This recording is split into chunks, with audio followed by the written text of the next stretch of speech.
everyone. How is it going? What's poppin'? Hello, kontomo. Hold up, my BGM is a little bit loud. I'm bringing it down. Hello. How are y'all doing? And hold up, let me grab my chat over here. Okay. Hiya! Hello. My name is Uzuki Tomoya from Tsunderia, TsunDream. And I am your resident marshmallow bunny rabbit. I'm happy to see all of you again for this happy, what is it again? Is it, Tuesday? No, it's not Tuesday, it's Thursday. Oh wait, it's Friday. My brain is very scrambled. I just woke up from a nap. I kind of need to rest before stream a little bit. Hello. We have a few exciting announcements today. Minty is already jumping on that, but we have the new TsunDream server for Discord dropping today, as well as mod applications which are still ongoing and not linked in the description because I forgot. Let me do that real quick. It's been a little bit of a fuzzy day for me, so I'm just gonna grab the mod apps from the last time I had them in my description. Woo! As well as the Discord server for the description. Good morning, you guys. I hope you're having a good day and are ready for some singing tips. The way I'm gonna do this is going to be a little bit different from normal. We're kind of going to be going through a slideshow where I'll talk about kind of my experience with singing, so you guys can kind of get a feel for that, as well as talking a little bit about how I usually warm up, and then we'll learn a song together, and we'll see how it goes. Okay, so the Discord server is now open for TsunDream. Both of these are now in the description, so when you guys refresh, they should be popping up. Yeah, hopefully this can be an interesting and insightful stream for a lot of people, and we can all learn or hopefully improve together going forward in the future. Also, I haven't really greeted everyone yet, so let me quickly go through the list that we got here. Hello, welcome in Choco, Cloudy, Club Penguin Dai, Goodale, Irene, Kato, Kinetic, Kitty, Minty Shi, Ostro, Phantom Link, Soundwave J, and Tamago Ducky. I hope you guys are all having a great time today. And hopefully, if you I hope you guys didn't just wake up from a nap like me, because I'm like still a little bit out of it. I've been feeling a little bit under the weather, not going to lie, recently. Also, welcome in Psycho and ZHP. Yeah, for some reason, the cold weather shift where I am has definitely rattled me bones a little bit, and I'm definitely feeling it. But yes, without further ado, I guess I will introduce you to the slides. Actually, I should talk a little bit more about mod apps. But yes, so we're looking for stream moderators for all of TsunDream. If you're interested in helping out the channel, just keeping the webcam bots at bay, do like saying hi to them occasionally, but they definitely do clutter the chat a little bit. But yeah, if you're interested in any sort of that and joining our wonderful mod team, please do click the link in the description for a Google form. All you have to do is fill out a Google form. Should take 5 to 10 minutes max, I would think. And it should be a cool way to get involved with Tsunderia and the team here. So yeah, in addition, please join the Discord server. It'll be cool. I'll pop into VC now and then, I would like to think. And each member has their own like little section, and you can rep your favorite colors. So please do pop in, come by, say hi. And hopefully you can do some stuff. Maybe I'll do like voice stuff on Discord too, like exercises. Like we can all just do some of the exercises I'll be talking about today, and we shall see. Webcam bot is a big fan. Yeah, honestly, I've sometimes I feel like I miss them. I think Meat misses them too. But yeah, you're 100% awake closing out the day with some mixing. Yeah, it's always really nice to I personally also like closing out the day with some mixing as well. Haven't slept, so you're feeling great. Oh, that's good to hear. Club Penguin Die. And also, hello, Anime Freak. Hope you're doing good, as well as Fateh and Jimenez. And yeah. Discord servers already got a full community going. It's quite cozy. Yeah, I was surprised how many people I saw in VC. I kind of had to prep for stream and like finish the show, so didn't quite have time to get everything set up and pop into the chat, but excited to hopefully come in the future. So let's see. Let me just turn on to present mode for my slide thingamadinger, and we can get poppin' on this. All right, so full screen mode here. Actually, this is the right screen. Okay, full screen mode there, and then I'm gonna pop over with the new overlay.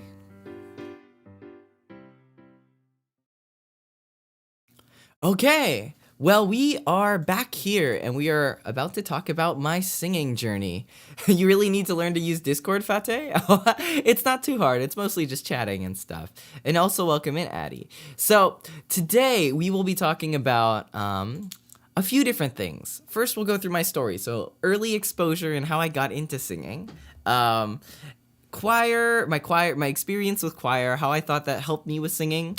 Then actual voice lessons and learning to sing. How I transitioned to making covers, and then we'll do a warm-up together, and then we'll learn a song. On Twitter, there was a poll that went up, and everyone seemed to vote, well, not everyone, it was a pretty close vote between Phony by, I forget the Vocaloid producer, and I by Kanaria. So Kanaria, I won out in the last moment by like only a few votes, so we will be learning I by Kanaria. There will not be homework, but I really recommend just doing these exercises occasionally, or before you warm up, before you sing, because they will definitely help. There will be no quiz at the end, but if you would like to quiz yourself, you're more than welcome.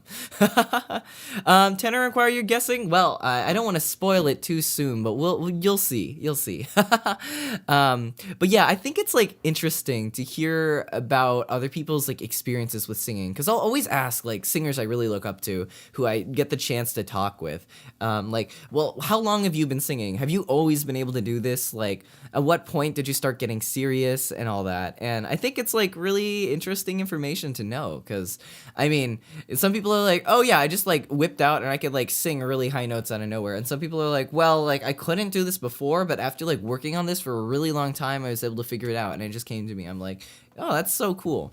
So that's usually one of the, probably annoys a lot of the friends that I do ask, but it's one of the first things I usually will ask when it comes to learning about how other people learn singing. So without further ado, my early singing was very not poggers. You know, when you're a preteen bun and your voice is very high. That was definitely me. I remember I think my first memory of ever hearing my voice was when I was very small bun and I was watching Pokemon originally on TV, and like the original theme would come out and it was like, I wanna be the very best, like no one ever was. And I was like trying to sing it, but like my voice was like up here, so I was like, I wanna be the very best, like no one ever was. And like, it was very not poggers. The first time I heard it was when my tomological mother recorded it on video camera and played it back, and I like heard my voice for the first time recorded, and I was like, oh, this was not the very best, like no one ever was. So it was a little bit brutal experiencing that shock for the first time. And also, kind of as a little kid, your pitch control is not very good. So like, and that's something also, if you just haven't sung much, you're not really gonna have it yet. And that's something that comes with time. I think a lot of like very beginner singers, like I've never tried singing before, I'm like too scared, or like I'm afraid my parents will judge me. A lot of those people will just not sing. And I think one of the key things to singing is singing more and liking it as you do it. So it is something you will have to somehow break out of your comfort zone to do, I would believe. I would also say I did have like a little bit of a boost in that when I was really, really young, my tomological mother forced me to take piano lessons. And the benefit of that was I kind of like didn't really develop an ear for music at the time, but like you kind of get to hear like what pitches sound like and like distinguish between like and like what those two sounds sound like. So I think like it is really important to kind of like, I guess, get exposed to music, but that doesn't mean you necessarily need to like start with like learning piano or anything. It just definitely helped a little bit. But yeah, I also like, I know around middle school bunny ages, I started like singing random things on the radio on the shower. And that was fun. The shower is kind of my practice stage, and then out of the shower, I kind of would sing a little bit, but not so much. So that like, I definitely, it's not like I never opened my mouth and produced notes before, but I was usually pretty far off. Also, my tomological mother happens to have perfect pitch. And so whenever I would sing when I was really small, I just like, she'd yell across the house like, "You're flat, stop singing," or something. So, yeah, it's like, please stop, you're flat on that note. And it was a little bit brutal, not going to lie. I don't know if it really helped with my confidence. I just kind of always took it like, oh, okay, I'm not very good at singing. I'm not like crazy or anything. I'm just here. So yeah. Oh, this stream is perfect for you because you have to practice for Christmas song performance. Oh, that's fun. Yeah. Yeah, no, tomological mother had no chill. She was just like, "Stop, you're hurting my ears, and I was like, I thought she was kind of joking, because she kind of was, but at the same time it still kind of was like, ow, I'm pretty bad. At least she was honest, right? It wasn't like hyping me up for me to be not good, I guess. But yeah, musically inclined family, nice. Interesting though, actually, Athelia. Also, welcome in, everyone. Welcome in Athelia from My Holo TV. My family, so tomological mother was not a singer by any means. Like, she sings and she will admit that her voice sounds kind of like a frog. For various reasons. And not gonna lie, if I didn't really have training, I think my voice would also kind of sound like a frog. Also, welcome in, Nyan Food. Oh, speaking of which, I should say, Nyan Food here was the one who worked on my lore video and also prepared this wonderful slide background thingy for me. I used this on debut, and I'm reusing it. Thank you so much for showing me the ways. I'm going to mod you now, Nyan. But yes, my early singing was very, very questionable. I worked really hard. I would say I wasn't working hard at the time. I just really liked the singing, liked to sing. I just didn't really have an avenue. And tomological mother would always offer me. I'm like, my brain is scattered from naps. Sorry, guys. Always offer for like voice lessons. I was like, yeah, I'd love to. And then it never went anywhere because it's like, okay. And then she wouldn't know anyone, and I wouldn't know anyone, and neither of us would we'd always forget to look it up, so I just never got like a voice teacher when I was younger. And I mean, maybe that's good that I didn't learn bad habits when I was young. I would have liked to be like a crazy good singer when I was tiny, but I guess not. Also, welcome in, RC. Hello, Kontomo. We're going to sing When Hope Came Down from Church. I hope it goes well. Good luck. I hope it goes well too.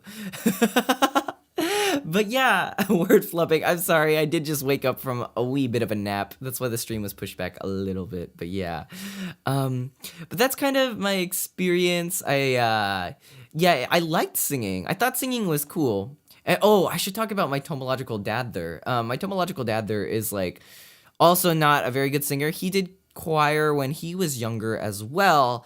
But he's like, yeah, I was always kind of in the baritone section. I wasn't great. He sings and he kind of sounds similar to my tomological mother that sounds a little bit like a frog. They'll both kind of admit it. Like, he definitely let it go. But my actual tomological grandmother from my tomological dad's side was actually a really good singer. I don't think I ever got to hear her sing before she passed, or like I don't think I ever really. If I did hear her sing, I didn't remember it. But supposedly she was a fantastic singer. Also a smoker somehow, and like still had the pipes. So questionable, but yeah. Don't smoke if you're going to sing. That's definitely not good for you. But it is also your body, your choice. But Pirohiko also welcome in. Welcome in. Yue also welcome in, and Koeko Reaper, welcome in. And Amanda, hello. Excited for your tips. Yes, I am just going through my background story right now. Hope maybe some of you guys can relate from not really coming from a family of singers. I know like singing is one of those that's like a lot of people think people are born with like singing voices, or like it comes in the family. Like if some famous person has a kid like who's a great singer, usually that kid is also like a great singer as well. And a lot of people think that. But I guess, I mean, maybe it does skip generations, but I don't think I got necessarily like a great voice from being born. Because I mean, I was a preteen kid. I just sounded like, hi, or something like that. So preteen bun. So I was just, hi, I want to be the very best. So, definitely one of those things. I mean, I don't know. The words just kind of come out. Opposite of my sister, and an amazing singer, but you're not good at all. That's okay. Like, it just like, it takes time, and it takes like, some people just need the more practice than others, and like honestly, some of it's anatomical as well. Like sometimes because of the way your throat is, like your physiology is, like it will cause your voice to sound different ways, and you need to find different ways to make it work. So it's definitely something. I think I used to sound pretty bad, and I definitely couldn't hold pitch very well. So it definitely came with time. It took me 16 years to find your diaphragm, and you still need this class. Honestly, I may have like a lot of experience with like lessons and stuff and learning, but sometimes I'm not the best at putting what I do to practice, but I try to remind myself a lot when I go through stuff. Your biggest thing holding you back is breath control. Honestly, yeah, I feel like breath control is one of those like unseen demons of singing. Like it's really difficult to put a finger on like, oh, I have breath control now. It's like what is breath control necessarily? Is it like being able to continuously sing without running out of air? Like choosing where to like put your breaths and stuff and like riding along that air? Or is it being able to control your tone on like the flow of air? Breath control can mean a lot of different things, and I think it's okay not to necessarily stick to one category, or you can be able to do like one thing and not another and still say you have like a decent amount of breath control, I would say. I paused the stream like a dingus. Oh no, kitty. Well, at least it'll be archived. You can go back. Yeah, I feel geniuses are just people who are good at imitating voices and sounds. Honestly, I feel like imitating is another like genius kind of thing. I don't know how certain people can do it, but I definitely cannot. You can't control your pitch for squatch. It's like playing hopscotch across octaves. Yeah, really. It's like sometimes you just like it's like singing is not only just training your voice, but it's also training your ear in a way that you can like when I go to sing a note, I like kind of like hear it. Like when my hearing is bad, my singing is like, I mean, like it comes out okay, but my pitch control is sometimes like wonky and stuff. High notes are not easy. Oh yeah. Yeah, no, I cannot sing well. I mean, I could try to sing Chandelier. It just doesn't turn out well. I've definitely tried it before, and it's not really my thing. Also, no BGM right now because I just want to make sure it's easy to understand what I'm saying, but it is what it is. Yeah, high notes are definitely something, like especially for like lower voice singers. Like there's like two types of high notes, right? Or people think there's two types of high notes. There's like head voice high notes, which are like and then there's like a belting, which is like or like that's not belting, by the way. That's like straining. Don't do that. Don't do what I just did. But like there's definitely like two different types of what people perceive to be high notes, and I can't really do one of them, but I can do the other. So yeah, I'd say like when you have a lower voice like a bass, you will struggle with getting your head voice notes out because your musculature is thicker, or so I've heard. So basses can hit high notes, indeed. In fact, because they have that like more thick musculature, when a bass learns to properly use their mixed voice, the high notes will be much richer than any other of the higher voice types because they will just have so much more weight to them and stuff. When you're able to do that. But yeah, trying to figure out your head voice is definitely like it's a journey. But when you're able to do it, you will definitely be able to do it. You missed the first few minutes. Gonna watch for the archive. Yeah. Okay. No worries. I hope this can be helpful. But yeah. Anyone can well, the thing is like it's hard to go lower when you're a higher voice, but when you're a lower voice, you can definitely go higher. So that's one of the drawbacks of being a higher voice. I find myself, well, I'll talk about my voice typing a little bit later, but for now, yeah, that's kind of my backstory when I was very not great. But yeah, so eventually, because I really liked singing, I decided to go into choir because it's like, okay, I will admit to this a little bit. There was this is a little bit embarrassing. I mean, I wanted to do choir to begin with, but it was really interesting because the Bun Middle School that I went to didn't offer choir. Okay, this is actually weird. So there's two schools. Imagine this. There's two schools that are completely different. There's a small school and a big school. And the small school has grades through kindergarten through 8th grade. And then the big school has like only grades 5th through 8th grade. And so like if you wanted to do choir, you had to go to the bigger school, which was on the same campus, mind you, just like they had different buildings, but like you had to like do it after school. And if you same with band, but band was a little bit weirder because it was class. But yeah, so somehow there was like some weird transfer thing going on because like let's see, like I had to like I spent my fifth bun grade in like the bigger school and then my like 6th through 8th at the smaller school. But because I knew about the bigger school and how it worked, I was able to sneak into the choir at the bigger school. And that was how I got into choir when I was younger. It was really complicated. I probably did not need to explain all that. But yeah, basically, I got it. I was in the choir. And the reason I was in the choir is because I like to sing. And you're only going to hear it once. But the person I was interested in as a tiny little bun at the time, who I had a small crush on, was also in the also volunteering for choir. They're like, raise your hand if you want to join choir. And I saw their hand go up and I was like, maybe I want to do choir too. So I that might have been a reason I did that. But so I joined choir and I was like, wee, choir, I want to sing, I love singing. You gotta do what you gotta do. So that was definitely, yeah, acquired taste, yes. Yes, Jan, yes. Absolute Chad. I don't know if it was a Chad mood, Club Penguin Die. I don't know if it was a Chad move. But so I snuck into the choir.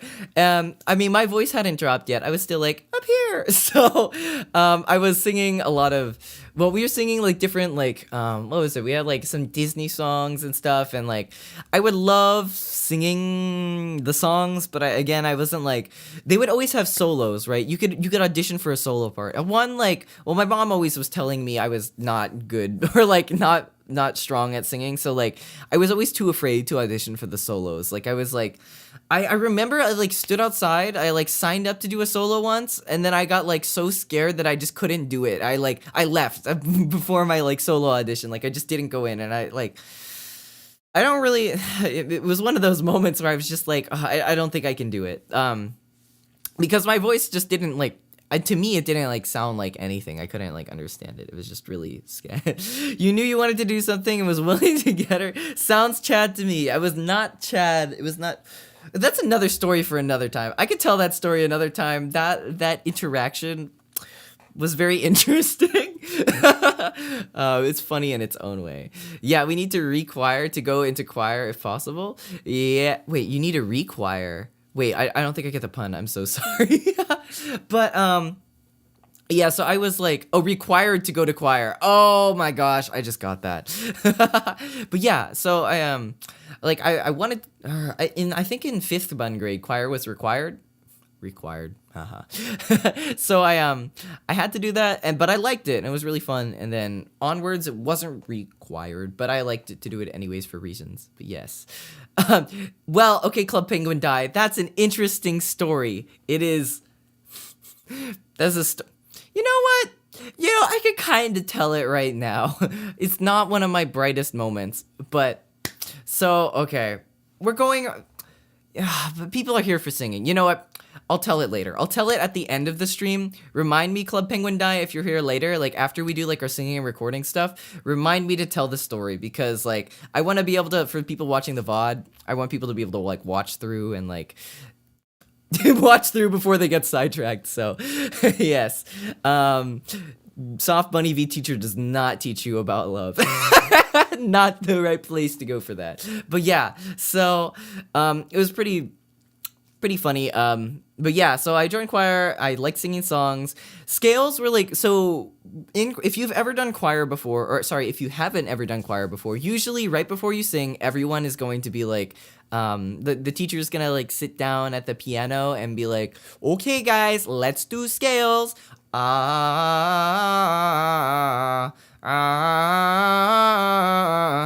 like when I was a little kid, like I think I just didn't have the ear for it. Sorry, as a little bun, but like I would like hear them do it and I'd be like, wow, that sounds exactly the same. Like like it's just the same thing over and over again. So like I just didn't understand it. So if that's one of you guys, that's okay. You can learn to understand it later. But yes, Rascal does not dream of Bunny Boy Senpai. I love that. Also, welcome in Shio and Zerch, NSL and others. Yo Jacket, Do Re Mi Fa Sol La Ti Do. Yeah, honestly, I didn't get it. Like, it just didn't make sense to me. But I continued to do choir. I don't think I ever really... Like, I really wanted to do solos, but I was just so scared of singing in front of people that in choir, I just never actually got one. I think it was also just because, like, there were some really good singers already in Bun Middle School. Like, they were so good and so talented. And I was like, oh my gosh, I cannot sing like them. There's no point in trying because they're just going to get it anyways. And so, like, I remember, I think...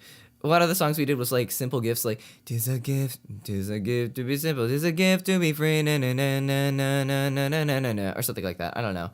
Or was it? Oh no, it was "You Raise Me Up." Like someone had the "You Raise Me Up" solo, and I like really wanted to do it because I really liked the song, but I never did it. It's like the "When I am down and know my soul's so weary, when troubles come and my heart burden me, and sit here in the silence, and sit a while with me." I don't know. It was a really good song. And like the song the choir teacher chose was good, but like I just was too scared.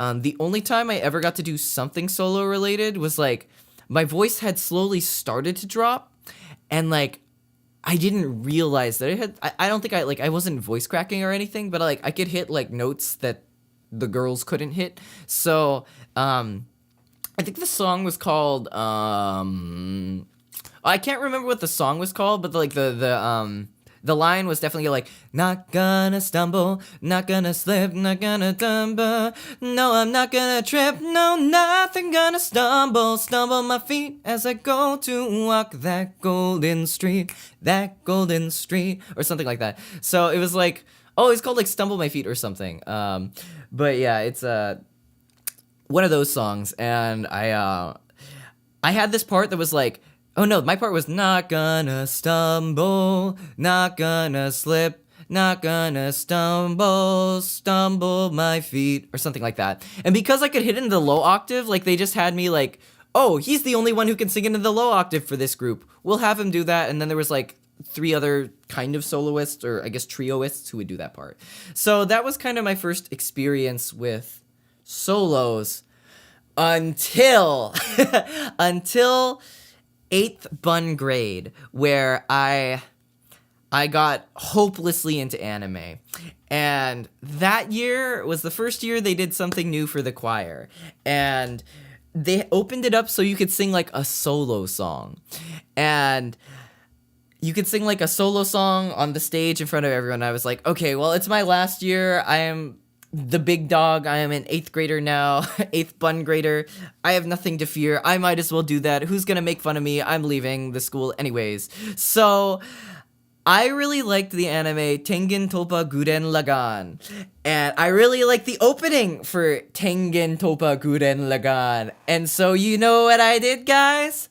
I sang at the choir concert the Tengen Toppa Gurren Lagann opening.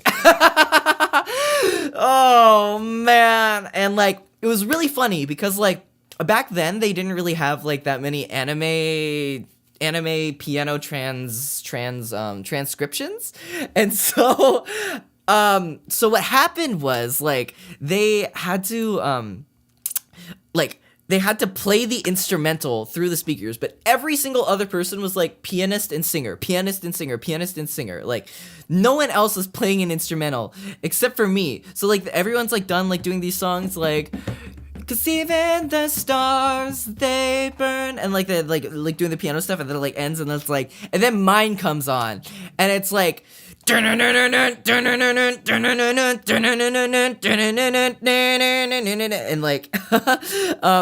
like, you know, if you know Tengen Toppa Gurren Lagann's opening, it's called Soraido Days, and it's like this intense guitar comes in, and also the song is entirely in Japanese.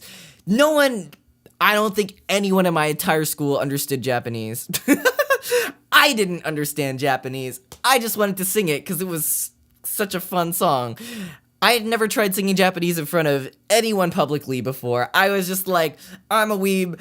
I don't care. Like, I don't know how I went from I'm too scared to audition for a solo to I'm gonna sing Soraido Days. But it happened, and so I did it, and I memorized the lyrics, because we weren't allowed to, like, read off the lyrics, and I remember memorizing the lyrics was the worst experience of that song, because that was my first time ever memorizing Japanese lyrics, and, like, the verses are all different in Japanese songs, like, the choruses are different, the verses are different, basically none of the words are the same, so it was really hard remembering. I remembered, like, I like, paired words together, not by like what they actually meant, but I was like, oh yeah, this phrase they say kitanda and it sounds like thunder, so I was like waiting for the thunder or something like that. It was like my brain was not like yeah. You sang Hare Hare Yukai with friends during the High School Musical talent show. Now that is fun though. That sounds like a blast. And did the dance. Oh, that sounds like an absolute blast. Yeah, double standard, because like everyone sings in Italian and Latin, but Japanese is kind of like, whoa there. It's the classical repertoire, honestly. Don't kill the part of you that is cringe. Kill the part that cringes. Yeah, that's what I live my life on, honestly. My fear was Gurren Lagann. Yes, absolutely.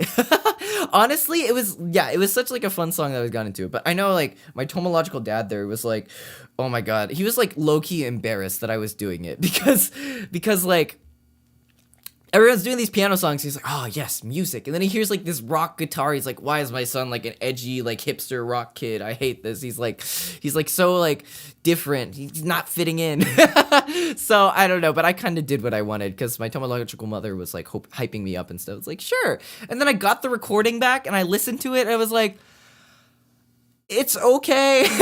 Like I listened back and it doesn't sound like anything special. Like my voice kind of was dropping at that point, but it wasn't at the point where I was now. So like I listened back, I probably could find the CD somewhere and listen to it back. But like I listened back and it sounds like a preteen child going like, Kimi wa kikoeru boku no ko no koe ga. It's like it's not like crazy. Also, welcome in, Muse Indonesia. Hello, hi. I hope you're doing well. Yeah, it was definitely like an experience, and I think like I don't know, just being a weeb helped break the glass ceiling of performance. And I was kind of then like I realized like I want to be a singer, but I'm bad, and I desperately want to get better. Please. So yeah, that was my young choir experience. And then singing training arc happened, and I'll go over that next because singing training arc is next. Suzuki Zuriko, welcome onto the street. Oh god. Just that. Choking. Just choked on my own spit. Oh god. Awful timing. Okay. That was very unfortunate timing, but let me drink some water. Oh, hello, Stella. No worries. It do be like that. Hello, welcome in, Stella. Sorry, I'm just like... Yeah, sometimes I have a problem with acid reflux, and I just kind of got like an acid reflux blast, which is also not good for your vocal cords. But yeah, that was fun. I just died on the spot there. That was not cool. But yeah, no worries, Stella. Lol. But yeah, so I'm gonna skip over singing training arc, and then I'll go back into that. But eventually I ended up rejoining choir and later Bun High School as a tenor 2. Kind of after I've gone through my singing training arc stuff. I guess not gone through, but like, I was learning. I wasn't like great, but like, I kind of was okay, I think, at the time. Do I have excessive saliva while singing? Not usually. My problem is like I burp sometimes while singing. I just have to stop because like I trap air because I like swallow air sometimes when I breathe. When singing, excuse me. And I'm just like, oh, I'm singing and I'm like, oh, I gotta burp. And then it's like, okay. But yeah, so eventually I rejoined as a tenor 2 because tenor 1s, for those who don't know, are kind of crazy and they're kind of rare. My voice type, I guess we're going into the voice type talk now, but my voice type kind of sits around what I consider average guy range. Woo! Like, it's just for those of you guys who know notes, like when my break sits around in E4, but I usually push it to around in F4, maybe it's around E flat 4, and then sometimes I push it up to a G and then A flat, and then my voice starts hurting and then I stop doing that. But that is what I call average dude range. Woo! So because of that, like, you know, someone's like going to be an incredible singer when like they can like just sing high notes, right? You're like, wow, that person can sing Bruno Mars. I can't sing Bruno Mars. I can't sing anything on the radio. I must be a bad singer. Like, literally, average fella range. So, like, I was like, well, I mean, I can't sing, like, any of these guys on the radio, so I must not be a good singer. How high do I mix to? My mixed voice is trash, so not very high. But my head voice goes pretty high, and I'm pretty comfortable with that. But yeah. So basically, like, because of that, like, this might be a stigma that, like, some of you guys, like, especially, like, lower baritone guys or, like, alto girls, or depending on, regardless of your gender, your alto, baritone, bass, like, voice classifications, you may think, well, I can't sing Katy Perry Firework, but that tenor dude over there is somehow able to blast out all those notes, and so I can't do that. I must not be radio quality. I'll never make a career out of singing. I can never be good. And that's not true, because you can learn to be able to do stuff. Also, what is head voice? So chest voice is kind of like what I'm speaking in right now. It's like my normal my normal speaking range. So if I were to sing like something like I don't know, versus like if I do my head voice, it's like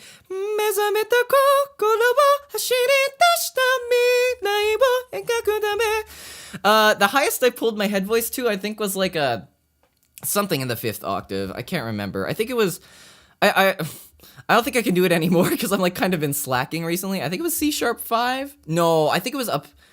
Oh, I think I hit something like C#6 once, but it was like squeaking. So there's a point where it's like just squeaking and like actually singing. Would never sing up there ever. But I can bring my head voice pretty high, but there are some limitations on it. Yeah. But basically, yeah, so, if you have, quote unquote, average dude voice or alto voice, whistle note, I cannot do whistle notes on command yet. I want to learn to do it eventually. Can't do it yet. But, yeah, if you do have the curse of average baritone range, you can still be a singer like me. Welcome in, Barry K. Like, I have learned to kind of work around my range and put songs in the places where they are comfortable. I can't speak in terms of notes, but have you tried singing Asphyxia? Yeah, I can sing Asphyxia probably, like...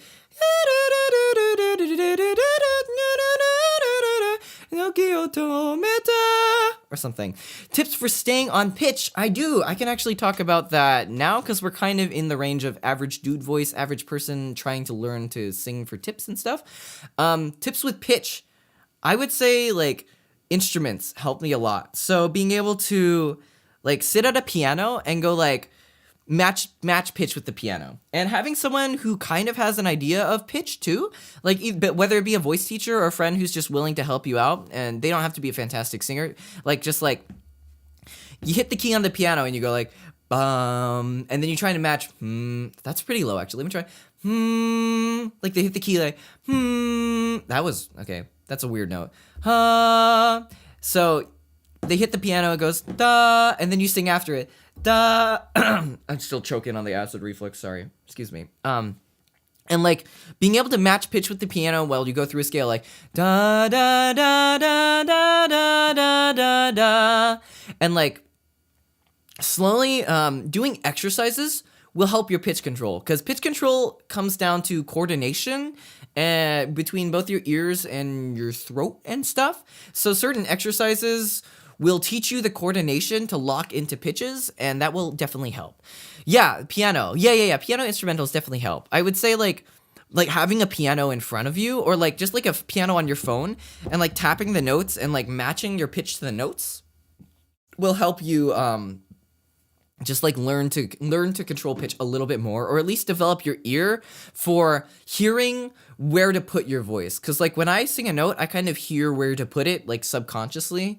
But like if I don't know the note I'm supposed to sing, I'm just gonna go like I don't know what I'm gonna sing. So yeah, honestly, there's a piano app I use on my phone, which is I think it's called, let's see what it's called. Let me open it up. I think it's just called Piano. You can look up piano apps in the app stores. How low can I go? I think the lowest I've ever like bottomed out on is like a B1. Never doing that ever again. It was literally like throat singing. It was like, whoa. It was like vocal fry. I don't know how usually like my voice starts kind of petering out around like, let me see, where does it start petering out? Piano app is kind of glitching. Like G, like is kind of for me, like it's kind of when I start feeling it again. But yeah, that's kind of how low I tend to be able to go. You can learn to mix and belt higher. A few bass singers who can crack F3. Yeah. Definitely. Like I want to be able to do that. Honestly, I'm learning like I try to do a lot of mixed voice exercises in my spare time so I can try to mix up to that high range. And right now I'm kind of in the phase of like, okay, I have the transition kind of down like 80% of the time, and now it's just building up the fullness and coordination. I will never be able to sing a B1 ever again. I think it was like a fluke when I was able to do it. It was not singing at that point. I think like G3 is probably when I start like or something. It's just like not doing that anymore. But I mean, if it's like a lower layer in like a background part or something, I'll still like sing down there. I'll be like, what's a good song? Like Yurete Uganda Sekai di Dandam Bokwa. I'll talk a little bit about mixed voice probably when I go through my training section. So don't worry, I'm just kind of like answering the chat as we go along through this too. Morning voice also actually scientifically confirmed a thing. When your voice isn't warmed up, you can sing lower because your musculature is just slower and vibrating slower. So yeah, morning voice is definitely nice. I have zero morning voice right now. I cannot sing anything low. Honestly, okay, for my lore video, low key, like my lore video is kind of talking in a lower pitch, and I tried to retake it for a few reasons, and I couldn't do it because I recorded it when I'd woken up from something and like my voice was lower, and I actually can't really replicate that all the time. So yeah, you use your different voices for different parts, but generally it's preferred to sing when you have your voice warmed up a little bit more, just to be healthy, and so you can go a little bit higher and stuff and just feel more comfortable and flexible. But yeah, so yeah, if you have your generic voice, thing that helped me a lot with learning to sing is just pitching songs to the correct key. Like if you want to sound, if your voice gets strong around like C4, pitch the song so the power notes are around C4. Like, don't be afraid to sing songs down the octave. Like, I think one thing that I was really scared about was like, oh, well, if I sing like firework, I'm not like singing in the tenor range, so like, or the soprano range, so I'm not gonna like, everyone's gonna be like, oh wow, he's like, it's such a cop-out, he's not actually a good singer or something. I don't know why I'm using a Valley Girl accent, but I am. But yeah, so I think like, don't be afraid to put things in your range. How do you pitch a song? There's a lot of different tools you can use. Usually you will increment by semitones. So you can drop down the octave. Like, so for example, I guess like not everyone's familiar with the terms of octaves, but like basically these two notes are the same. That I just skipped 2 octaves. So like you can sing like, baby, you're a firework, or you can sing, baby, you're a firework, and you can move the song down an octave into where it's more comfortable. And then in addition to that, you can kind of slide it up and down the piano so that it's like not baby, you're a firework, it's baby, you're a firework, come on, let your colors burst, make them go. Before I like just start breaking into the entire song. Do I have a visual aid of piano keys? I did not think of that. That is something I should have thought of. I did not think of that. That's a brilliant idea, Kinetic, and I do not have a visual. But I can grab one off the internet right now. Piano keys, visual, free images. Boom. Stock photo from Shutterstock. Here we go. Save image as in downloads. We're gonna pop this baby onto the screen right now. Here on. Let me give you an image of piano keys. Here we go. Browse for image source. Where is it? Here we are. So we got piano keys here. And so Shutterstock. I'm just gonna put this here. So if you look at the piano keys, basically, so this is here is like, there are 8 white keys in an octave, hence octave for 8. And basically, you can choose to sing your song on like any octave of the piano. For this, that helps. Worst thing in your own range when hearing other singers, yeah, their own octave screw. Yeah, honestly, that is valid. It's singing is half hearing and half singing, so it's definitely tricky. But yeah, basically, for those who don't understand, or those who are kind of new to it, I should say, you can sing like the same song if it's like, well, it's a, let me. So, if the song is like, bum, or I guess it's like, bum, bum, bum, is like, if I play like, this is a C, this is a D, this is D. So, clicking this would go, bum.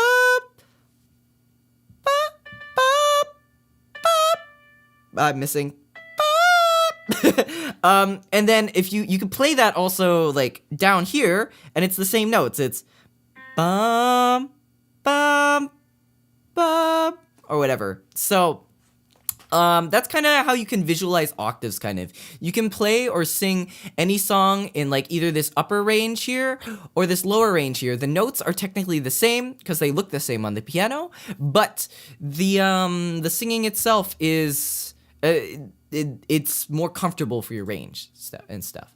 So yeah, that should, I think we can talk more about that when I have a more prepared demonstration of piano and stuff. But yeah. Oh, we can't see the cursor! You know what? Okay, well, that's a little bit awkward. That is a little bit awkward. That's okay. I will come back. That's a great idea for another stream. I'll come back with like ear training or something. That could be fun. It could be fun. Yeah, you don't know how to stop copying other singers? Honestly, it's tough. That's why having a piano really helps. Yeah, Kinetic, feel free to DM me. You should be able to find my Discord from the server. But yeah, or you can drop it in the Tomoyachi chat if it's something that's easy. By the way, we have a Discord for those who are just popping in. You wish you could still hit an F5 like that reliably. F5, pretty high. Wish I could hit something like that reliably too. But yeah, would MS Paint help? Ooh, you are right. You are absolutely right. Let me do that. Hold up. let me actually pull that up. That is a great idea. Let me just drop in a window capture here. Window capture for, ooh, not that. What the? Okay, I'm gonna switch screens.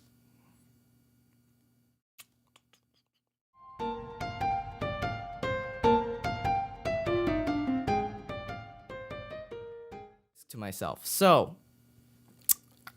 quickly going to make sure we remove that from the VOD.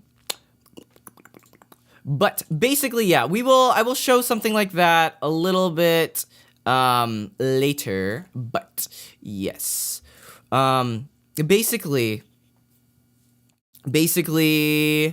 new transition is very cool. Yes, piano visual will come later. Yeah. So we're gonna go into some of the singing stuff, basically. I'll explain octaves on another stream. That's fine. You enjoy octaves or enjoy covers in different pitches. It really lets different cover artists' voices shine. I agree. And I think it makes it very different. Bucket green MS Paint, green chroma screen, then draw with black. The thing is, I can't create a window capture for MS Paint on stream without like doxing myself. So, unfortunately, cannot do that. But yes, let's say close this tab, but still.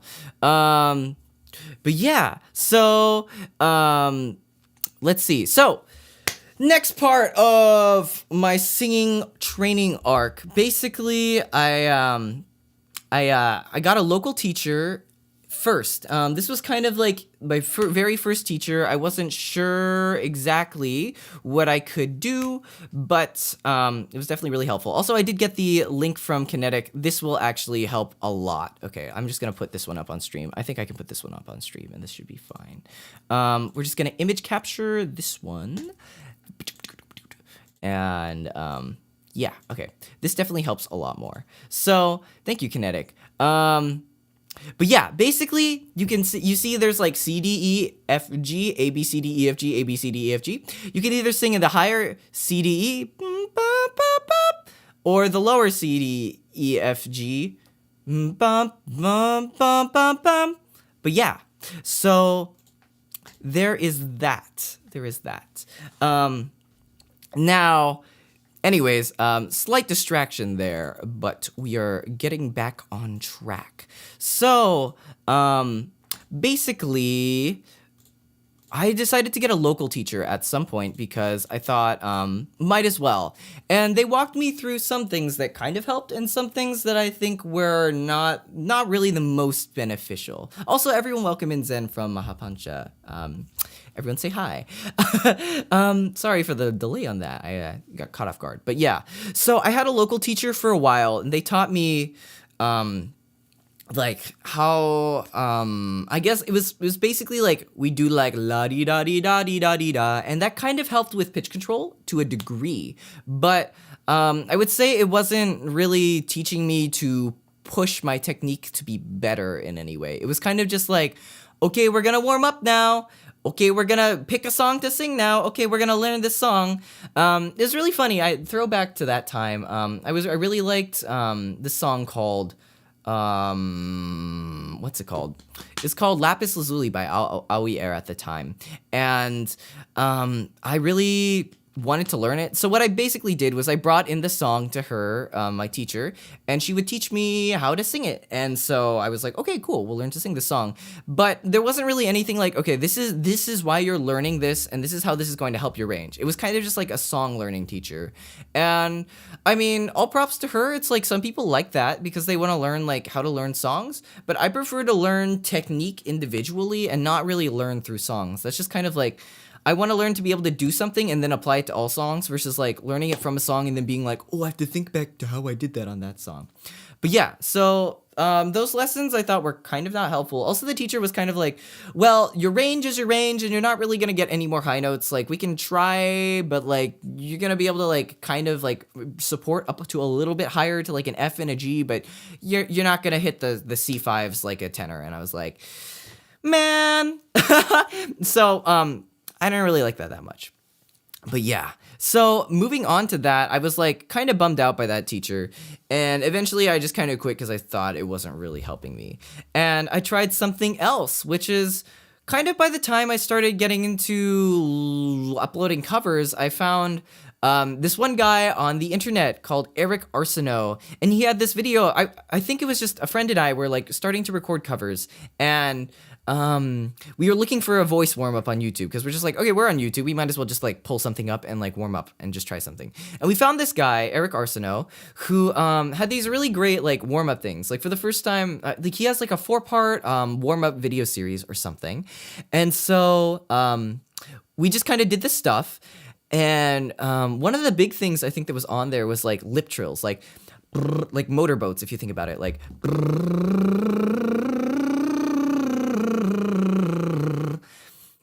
and honestly, like call me crazy or whatever, but after doing like my first thing of lip trills, like I felt my voice feel lighter than ever before. As the first, yeah, honestly, he's the first guy I found out when I like looked up how to sing too. He's been around on YouTube for a very long time. And so when I did the lip trills for the first time, I was like, there is something that physically feels lighter in my voice. Like I feel like I can sing more flexibly. I feel like I can project better, and just everything feels lighter and it feels really good. I want to learn if there's any more of this stuff. So after taking like not great lessons with local teacher, I decided to start taking some of the online lessons with the AA approach coaches with Eric Arsenault. And I also decided to purchase their first course, which is like learning how to sing. And I think that was like the moment where really everything changed for me. Because working with a teacher who is like, the way they structured their course was really good. It was like, you submitted some singing. I had like an unravel take or something, and I sent it into them. And they're like, "Oh, who's this guy singing this?" Yeah, AA approach. It's like AA Ron. Maybe it's the A approach. I don't know.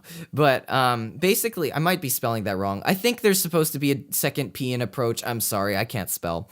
But basically, like they would have someone review your voice, and they'd be like, "Okay, you are a certain voice type." And that means that these things apply to you. So for me, I was like a lower octave, medium voice type, which means I kind of have, you know, generic dude range. Like it just is what it is. And the strength of that is you have the benefits of the low voice with the flexibility, the high voice, but you're not really like statted into either accordingly. You're just kind of sitting in the middle. And I was like, great, so I'm average. And he's like, yes, but no, you can learn to do a lot with that. And so I think, having that like certainty of like, okay, well, this is what kind of voice you are really helped a lot. And that's kind of one of those things you can tell just from someone's speaking voice, because it comes in their timbre, whatever you call it, as well as just their singing range as well. So yeah, it was also really cool because the very first lesson I did with them, the guy was like, okay, you're like lowering your lyrics when you sing. You're singing like, oh, like if I were gonna sing, I would be like, what's a song I would sing? Like, Senbon zakura yoru ni magire kimi no koe mo todokanai yo seiran no sora haruka kanata sono kosenju o uchiruite, or something like that. I'd be artificially putting depth into my voice because I think I'm a baritone, so my singing voice comes out if I sing this. Yeah, honestly, it's like, think of someone doing the Halo voice. When I do the Halo voice, I lower my larynx. I go like, oh, burp, sorry. Oh,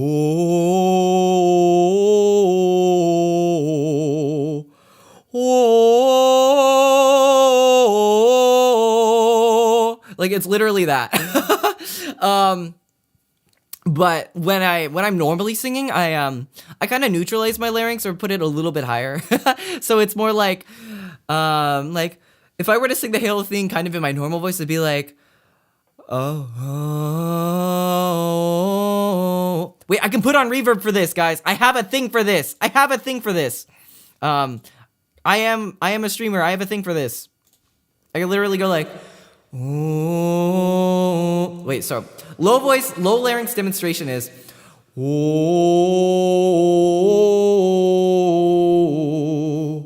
oh.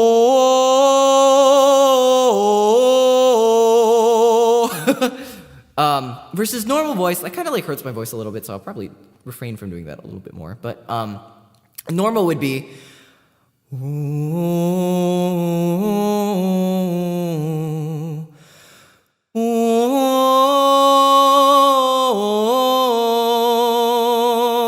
like it's not but it's and it's like if you like think about like doing a Kermit the Frog voice versus like talking normally or like doing like a nasal voice, you kind of like raise your larynx a little bit, but when you lower it down, you become more derpy. And so having it more neutral, or just at least not like trying to like raise it super high or lower it super low, will help kind of create like the natural tone of your voice. And I think that's like a good thing for people to recognize, because I thought I'm a baritone.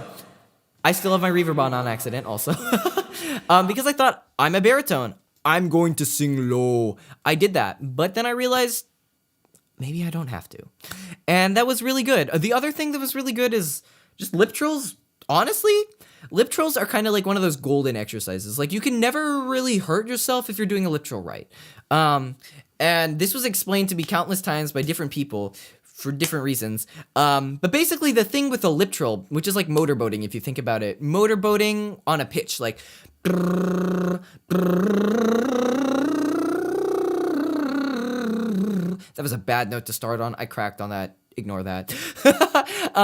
But the thing with lip trills is basically your lip trill will break if you're not coordinating correctly. And so it kind of like forces you into what's called, I don't quite know what this means, but they call it, you can look it up, a semi-occluded vocal fold position.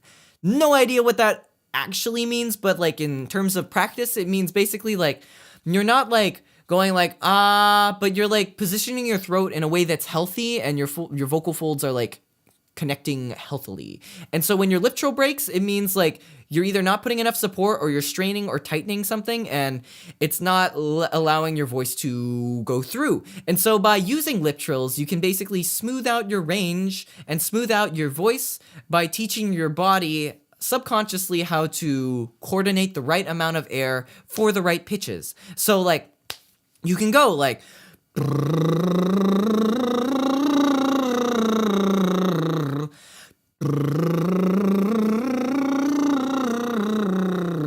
running out of air because I didn't breathe. And then you can go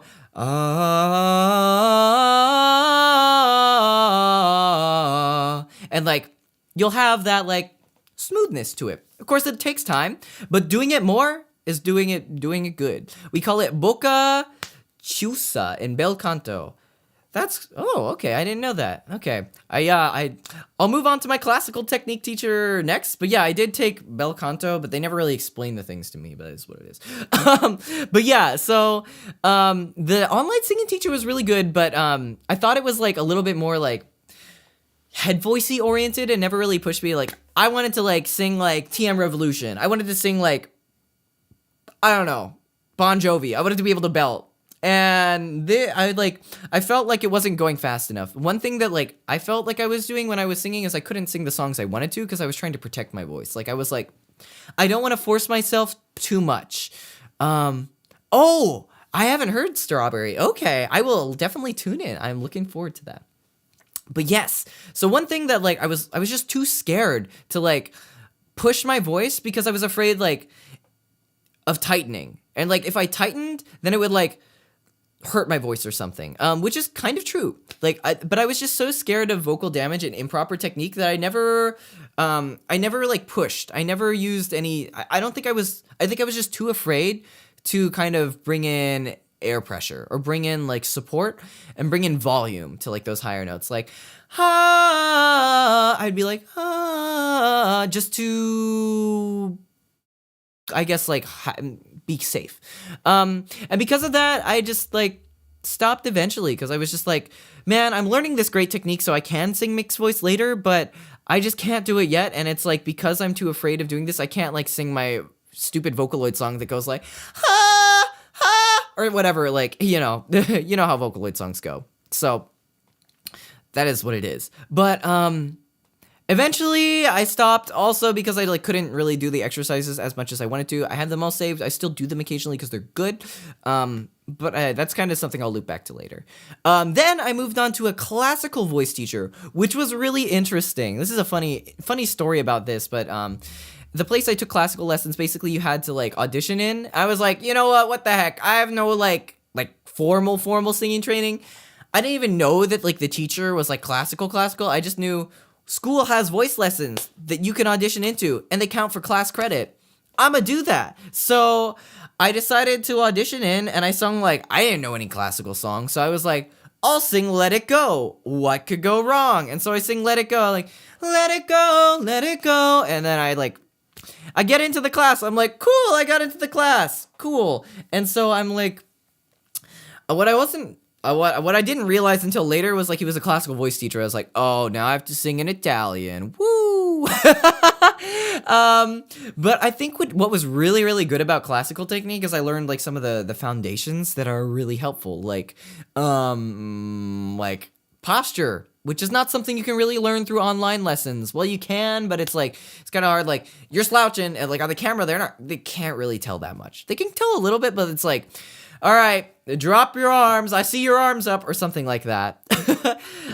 So classical teaching was really good because it was my first in-person official teacher. He was really good. He had some really, really good students. And I think what really helped me out with classical is that I was kind of still holding on to a lot of the I don't want to push my higher notes, I don't want to support them stuff from the online teaching. And then when I went to classical, he's like, use big voice. Well, he didn't say it like that. He didn't say that at all. But he was like, you gotta hit the notes ah, not like that.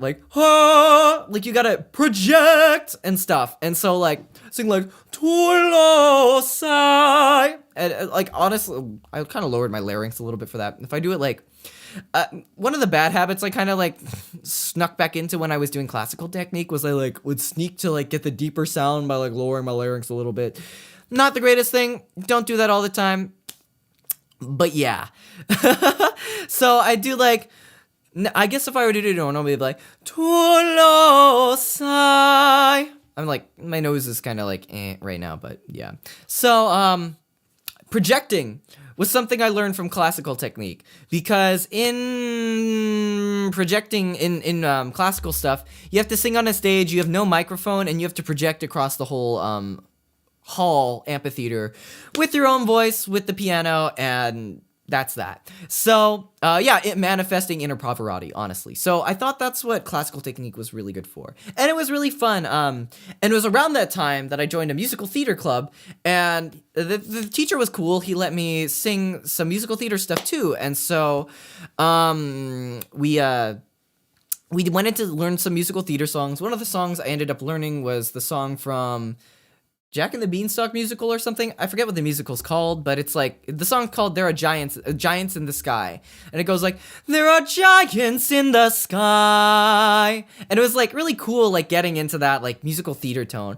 There are big, tall, terrible giants in the sky. That was not how it's supposed to go.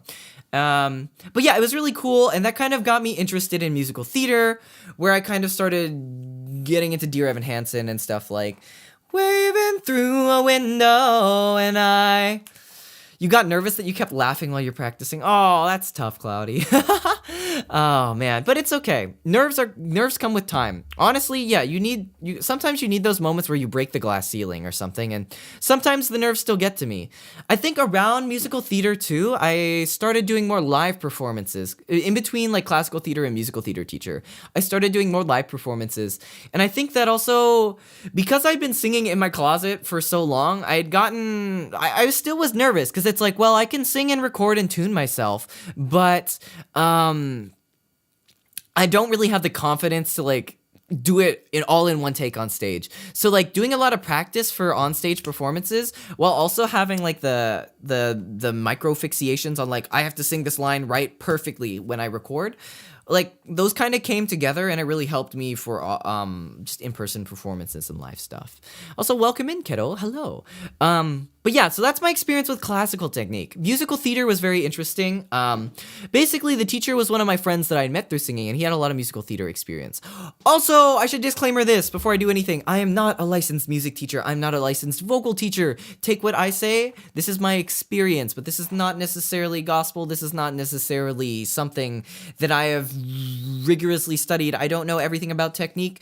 I will not know everything about technique. There are more professional people to go to, but my experience hopefully can help with someone out there, and so I do want to share it so we can all grow together and we can all learn some stuff together, because I am not a music teacher yet. But yes, and I don't know if I'll ever be a voice teacher, but I do enjoy sharing what I've learned, because it's helped me a lot. But yeah, you get used to the awkwardness for sure. Also, welcome in someone. Hello. Unlicensed advice stream. Yeah, exactly. Not yet. I don't think I'll ever like push to necessarily get like a voice lessons or something, a voice teacher thing. I'm gonna kill it at karaoke night. I hope this will help, whoosh. But yes, so my musical theater teacher was very interesting. Great guy, like one of my friends, so I'm not gonna like drag him or anything, but I think one of the things is like he believed in me a lot, maybe a little bit more than I believed in myself. But like if musical theater helped push me beyond, like helped make me more confident in singing, I guess, with more power, musical theater kind of took that to like the next level, because it was like, all right, sing now with brightness. Also, welcome in, Glacier. Hope you're having a good time. You can now sing with brightness, and you can sing with power too. So he got me on like these interesting exercises, like like this would like channel the things through your nose and stuff. And so it kind of got me to like, I would call it pushing my chest voice a little bit up. I'm not quite sure technically, but I think most people would consider it pulling chest voice. But I learned how to pull my chest voice pretty high, and it wasn't good for me because I would like hurt myself, and then like my throat would kind of be sore for the next few days. But yes, singing does help. Singing lessons and stuff does help a lot for people who want to improve and don't have access to pro lessons. I agree, Speaka. I absolutely agree. Like, there's a lot of great online resources online, like so many great singing lesson videos, but sometimes if you go down the rabbit hole, it's like a little bit hard to discern left from right, if you know what I mean. Because like people will have different kinds of advice, and sometimes it will conflict with itself. So I'm just sharing what's kind of worked for me as an example, and it hasn't worked for everyone. I've tried a lot of different things, and I think I've kind of found something that works for me now. But yeah, for an example, the music theater teacher, like when I would do a scale, like normally now I'll kind of do like, oh, that was bad. Sorry, I haven't really warmed up yet, but, and the acid reflux kind of like screwed me a little bit there, but, I'm so shaky right now. I'm kind of nervous. But back then I would kind of go like,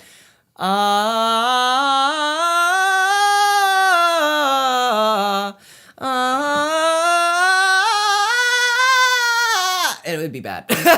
I'm definitely not warmed up right now. Please don't take that as what I normally sound like. I don't usually do that. But yeah, so that was kind of my experience with musical theater. I'm also sitting down. We can go higher. We cannot go higher. But yeah, and then I kind of settled into online exercises, which I found through this one guy whose name I can't remember. But I have a playlist for him, which I may make public soon. And he has some great things that like help smooth out your voice a little bit. So welcome in, Persephone. They smooth out your voice a little bit while also helping, I guess, like build up that mixed range transition and stuff. So yes.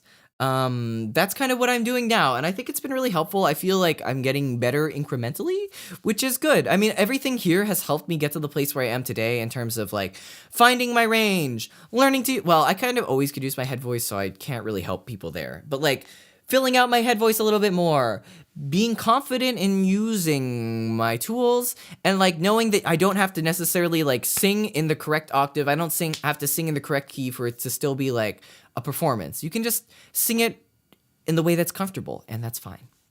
But yes, now, how did I get in? Now I'm going to talk about how I got into cover making a little bit. I used to sing a lot in a lower voice, like because I had the larynx drop thing, right?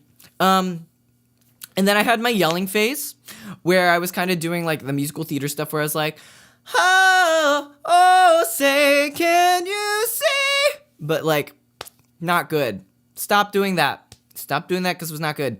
And then I found out something fantastic kind of when it comes to covers, which was I found out something that just happened to work with my voice. And sometimes it doesn't really work with like certain voice types, but I found it worked for mine, or at least my microphone quality and stuff. But like I could record a lot of different layers in my normal voice, and it would like fill out to this really full sound. And I really liked that sound, and I think that kind of became like a signature in how I like to record, how I like to make covers.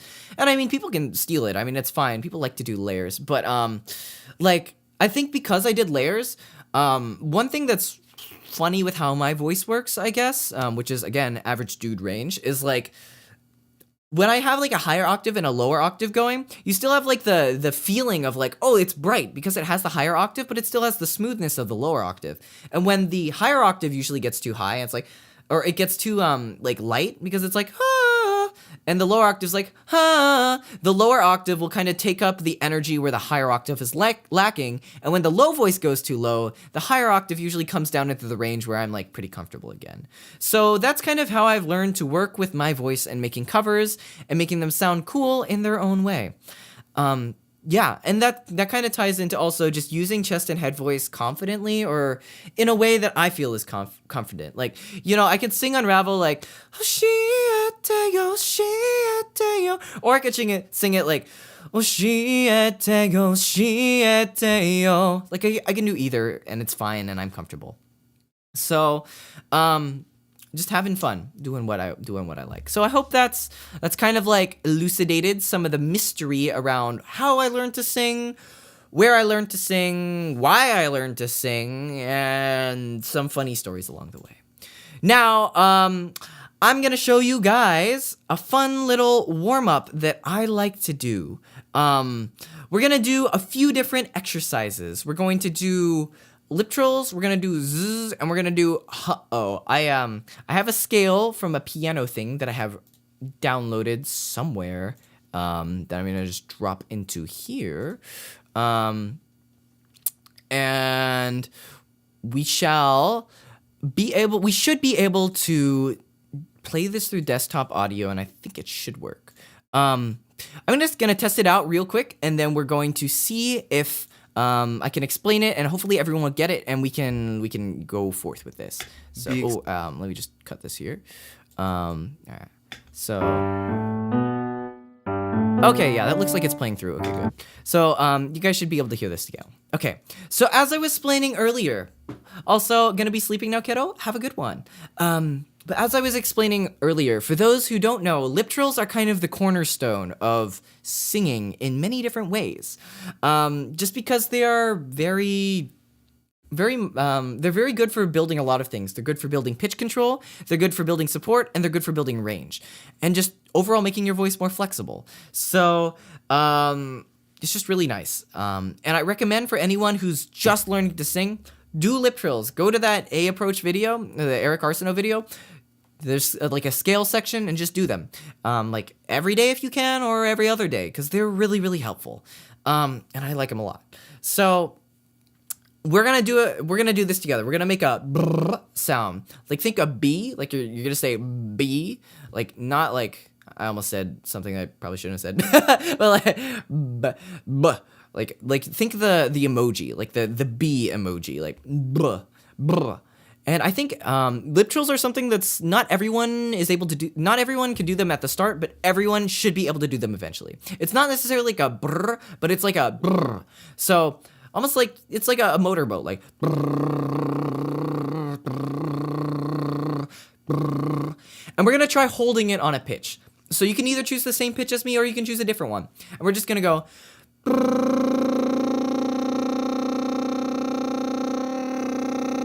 and try and hold it out.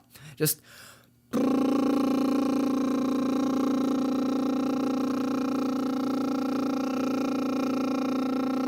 Try and keep the volume stable. Try to keep the air going as long as you can.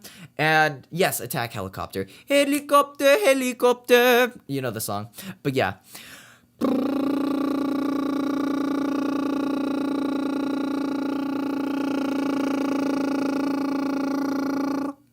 And so if you can do that, you should be able to do the next part, which is doing scales. If it takes you a little bit more time to get it going, that's okay. Just keep trying with until your body will naturally learn to coordinate this. Your body will be able to eventually figure out, okay, I can let go of this tension and I can hold it straight. Yes, strawberry, great pointer. If you can't lip trill by yourself, put your fingers on the corner of your mouth. You can look this up too, because I can't really explain it. I'm an anime character. My arms don't move. But you can put your fingers on the corner of your mouth. I guess like if you're like gonna make like a fish mouth and put them in. But yeah, and you can go like, and it will help hold the embouchure a little bit more. Also, try not to spit everywhere, but like it's going to happen. Some of these exercises, other exercises can get really spitty. And so, yeah, I don't want to let go of Meep, right? If I drop Meep, the world ends. So, sorry guys, can't move my arms to demonstrate. But yes. Okay, good. If it's the exact same advice your choir teacher gives you, that means a licensed professional is backing it up and I can't get sued for this. Like a Spitfire. Yeah. Yeah, like if you play Apex Legends, just think of like a Spitfire that goes like... It doesn't make that sound, but it kind of does. Welcome in, Kazu, by the way. Everyone say hi to Kazu, my gen mate from TsunDream. Yeah, speaking into a cup also works. Okay, so hopefully you guys have gotten the down now, and we can move on to trying a scale. So we're gonna try going...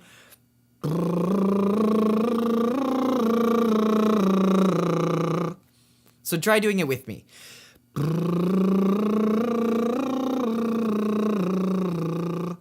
Do I clench your teeth when I do it?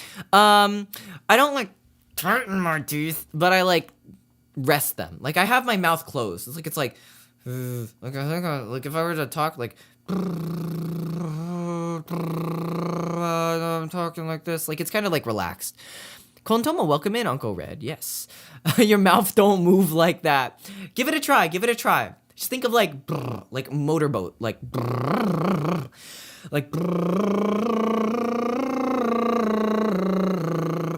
And for those of you who are struggling or a little bit newer, that's okay. Like it's going to take a bit to coordinate the but as you do that, your voice is going to adjust to learning how to do that and using the right amount of support for those notes. You keep getting air puffs, that's perfectly fine. That's to be expected if you're working on it. Again, you can use your fingers, your index fingers, to hold the corners of your mouth and like you see where my smile ends? Like you can put your fingers like right there on your on the sides of your lips and on the sides of your lips, and you can put your fingers there. And that sounds weird. Okay. And try to hold your face from like jutting too far forward and like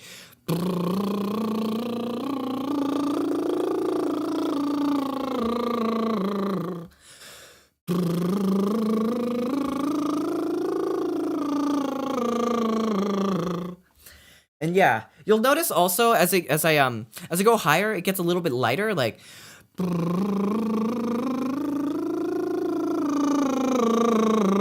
and that's kind of where I'm transitioning in my range a little bit. And lip trills, that's where a lot of people are gonna break, because you're gonna go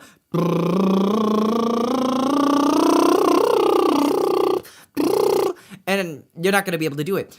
And what you just got to do is you got to lighten up and not be afraid to go that high. You've always been able to trill, but you can't go that long. It comes with time. Because like honestly, when I'm like not thinking about it and I try and go for like sometimes I'll run out of breath, but like when I get into the rhythm of it, I'll just learn to coordinate it better. Part of the other reason could be that you're using too much support or too little, and so you can't hold it as long as you may be able to in the future. So give it a try, keep going at it, and you will be able to. And once you've unlocked the lip trill, once you've got it down on lock, you will be able to do a lot of things that will help you in the future. So, how are you guys feeling about this lip trill thing? You can't do it without the finger thing? That's okay. That's okay. Hold it with the finger thing. As you do it more, as you get really comfortable, try taking the fingers off slowly, applying less pressure, and trust me, you will be able to do it. But if you have to keep it on for a long time, don't worry about it. So I'm gonna ping the chat. How are you guys feeling about lip trills? Good, or still a little bit confused? Still a little bit confused. Let's see how you guys are doing, because we're gonna go for a poll, and if it seems like a good number of people are ready to move on to scales, we can give it a try. So yeah, I'll keep talking in the meantime and feeling trilly meow. Good. doing good. That's good. Okay, cool. It seems like, for the most part, the first few voters are on the good side.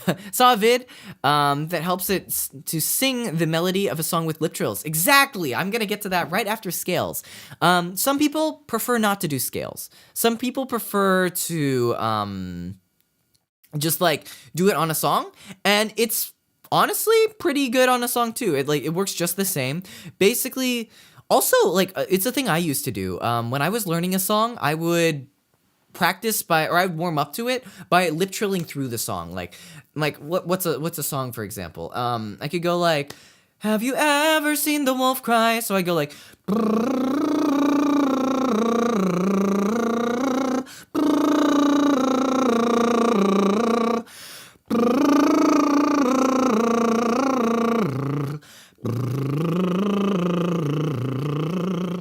like, you can do it just on that, and that will also give you the same kind of vocal workout that doing it on a scale will do. So again, for those who are confused, I know it might be a vocal a small. You guys might be a little bit shy. Don't be afraid to speak up. If you're just like, feel free to just say, I don't quite get it. My mouth can't do that. What kind of sound are you making? Where do I hold my face, kind of thing. And hopefully either me or someone else in the chat can also work it out. Didn't know it was a vocal workout? Yeah. I mean, you can go like, and like, without putting tone into it, and it's not quite really much of anything. But when you start putting the tone into it, like, you lip trill on a note, like, that's when you're really, like, helping out those vocal cords and building your strength and stuff. Notice making a duck mouth. Yes, duck mouth will help. Like, and it's okay if it's like a little bit tight to begin with, but over time you will be able to relax into it a little bit more. You can do the burr, but you can't change the range. So, like, doing the notes is, like, the tricky part. Like, you can go, but you can't go, like,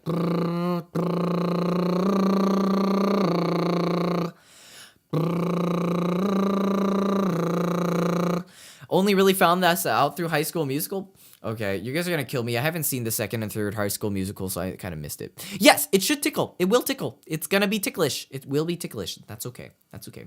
Allow it to tickle. Allow it to and feel kind of funky. But yes, so Otto Boy, do you have trouble with going between two notes? Like, it doesn't have to be those two notes specifically. It can be any note, really. Like,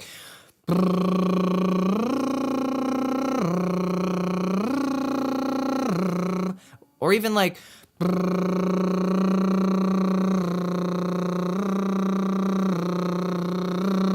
it was the first High School Musical. Okay, maybe I wasn't paying enough attention. I was kind of laughing through it a little bit too much.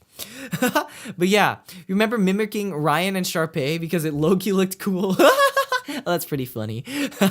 But yeah, okay. So it seems like there's a good chunk of people who get it and still a good chunk of people who are confused. So I think probably what's best for this to kind of like move it along, but also still get some training in for the people. For those who are able to do it only on one note, throughout this scale, just try and hold it on the starting note of the scale. So we're gonna go like, the scale will go like this.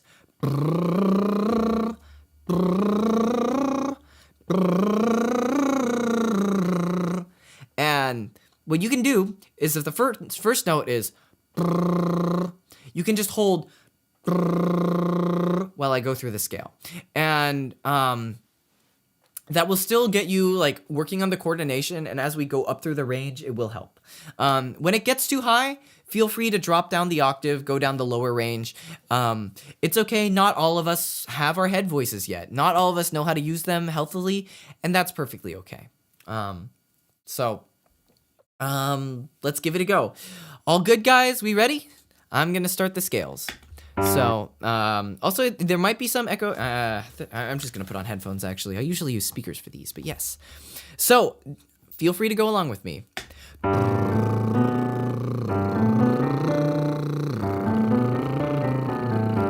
This is also 5 minutes long, by the way.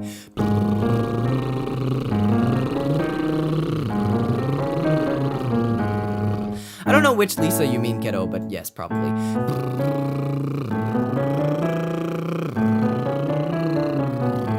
For those holding the note, you're here.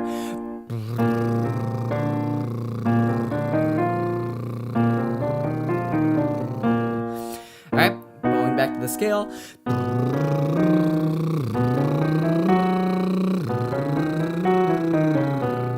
If you can't hold it all the way through, that's okay. Feel free to take a breather.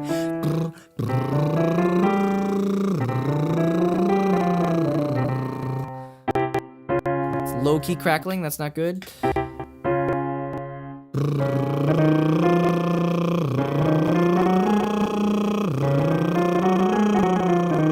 I don't know why it's lagging, that's kind of weird.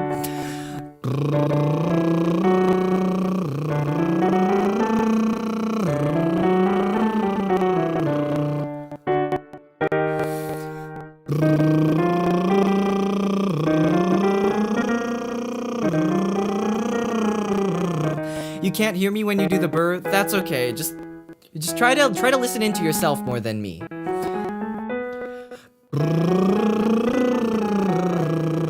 Or the scale too. Or the scale.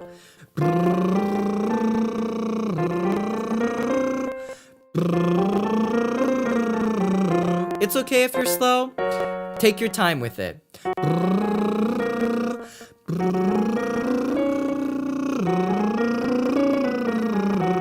And when it gets too high, don't try to push it. Keep it soft.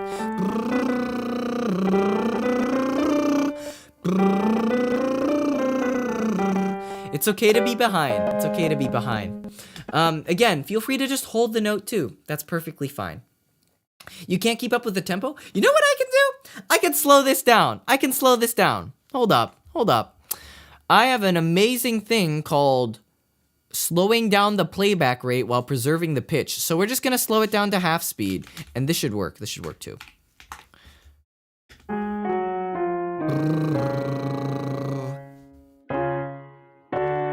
How is this?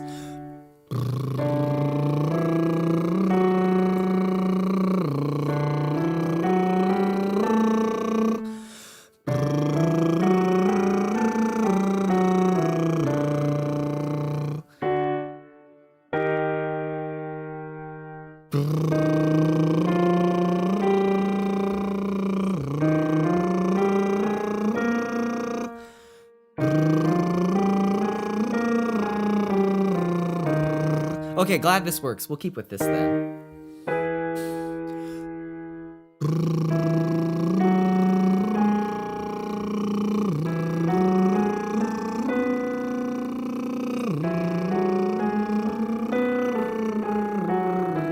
Oh god, I'm running out of air.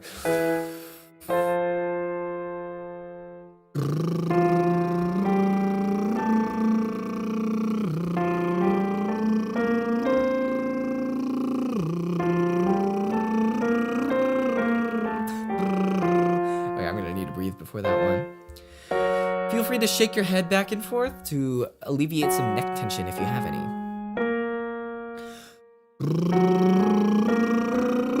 It's okay to breathe between these.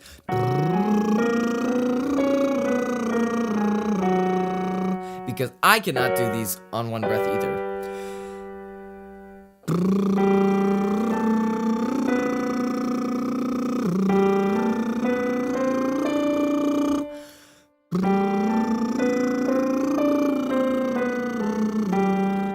Again, if you can't do the notes, feel free to just hold on.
You keep gurgling? That's okay. Try to think about putting it kind of in the front of your face, like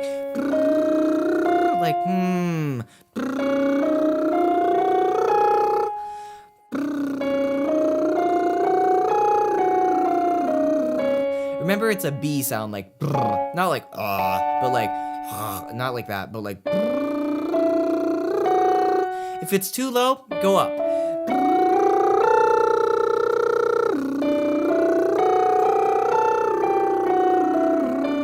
Yeah, duck face will definitely help for some. Yes. And we're going back down.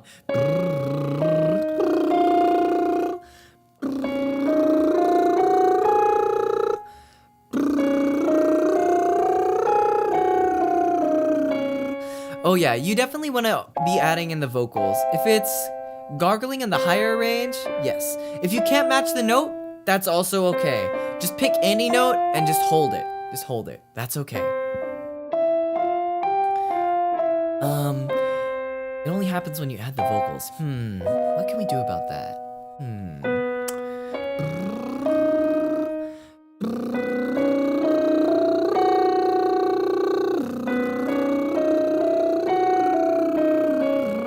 Yeah, Kinetic, that sounds about right. Your lips are gonna feel kind of nummy a little bit.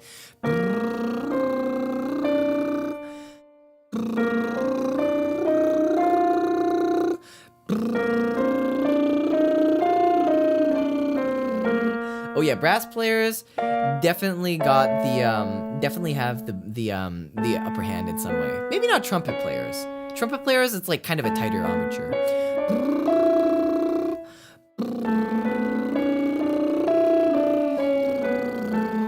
Exactly, Minty. Yeah, just keep practicing and it'll come with time.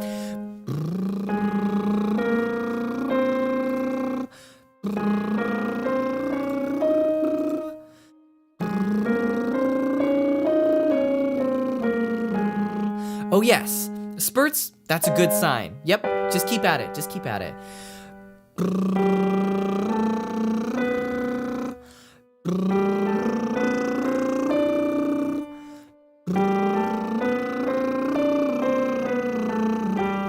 If you feel like you're being too loud, don't be afraid to make it pretty quiet. I think quieter is a little bit better than loud at this point. Try and keep it as quiet as you can. Like...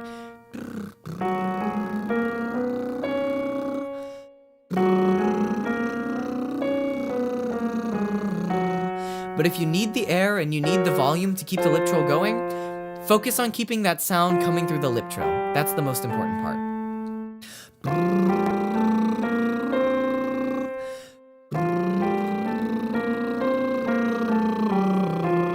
Yeah, some of you guys might be getting flashbacks to choir. It'd be like that.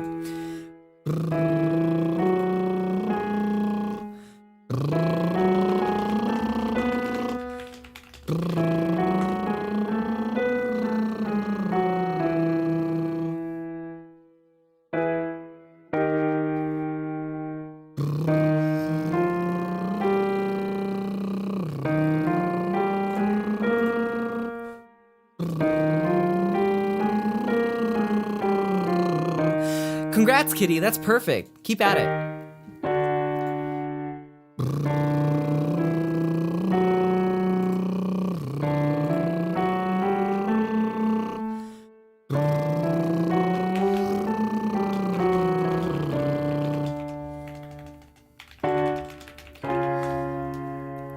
If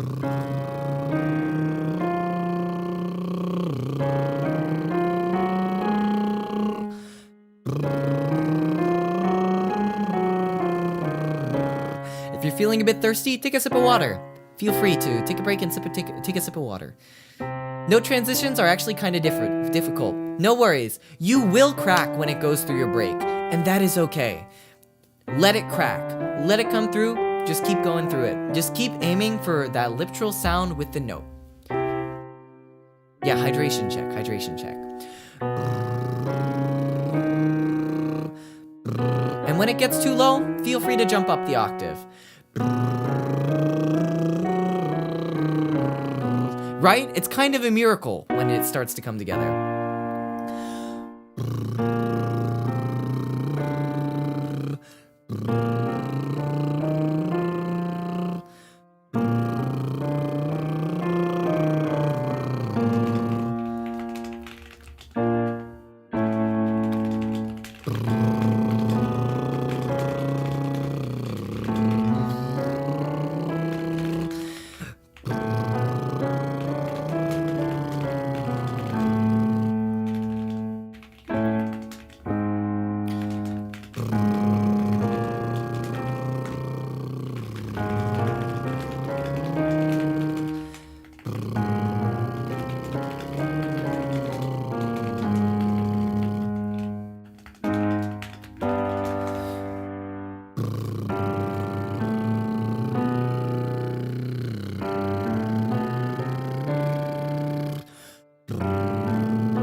Alrighties, that's the end of your very first vocal exercise scale if you've never had one. Whoo! Hopefully this has helped a little bit. Your lips will feel a little bit jiggly. Your throat might feel a little bit different, but it also might not. Pizza earlier was a mistake. Hello, reflux? Yes, that was a mood. The Taco Bell leftover that I had definitely came back to bite me. Okay, how do you guys feel after that? Feeling a little bit better? Does your voice feel about the same, or does it feel about a little bit different? Your lips probably feel a little bit different now. But your voice, I don't know. For me, I feel a little bit more warmed up, a little bit freer. But personally, it might be a little bit different. I'm gonna take a sip of water. Alright, water. Nice. You feel relaxed? Voice feels a little bit lighter? That is exactly how you should feel. That is really good. I'm glad to hear it. That is exactly what you should be hearing. You can't stop trilling? That's good. Don't stop. The more you do it, the better you get. You like doing warm-ups? I'm glad to hear. Yes, it feels like there's a little lining. Yeah. Your lips feel funny, and I feel like something wants to come out of your throat. Yeah, it feels like there's like a little bit more soothed and openness to my throat. Yes.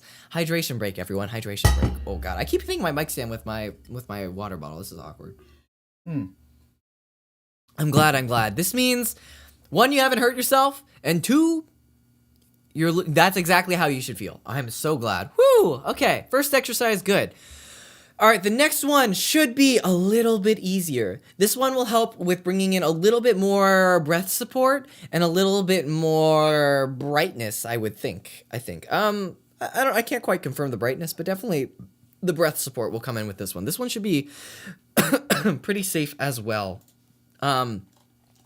For those, I think everyone should be able to do this one. This one is just a simple zzz sound. Like, I'll type it in chat. It's like zzz. Your throat feels like a Disney character randomly breaking into song. That is good. That's probably good. Oh, whew. But yes, so the next one you'll be going zzz on. So we'll do the same scale. Zzz, zzz, zzz. And this one should definitely tickle. Now, you kind of want to place it a little bit forward. Also, you're going to head out for lunch, Minty? No worries. Have a good one.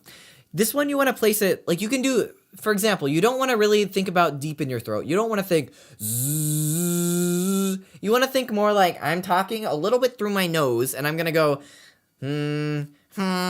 Zzz.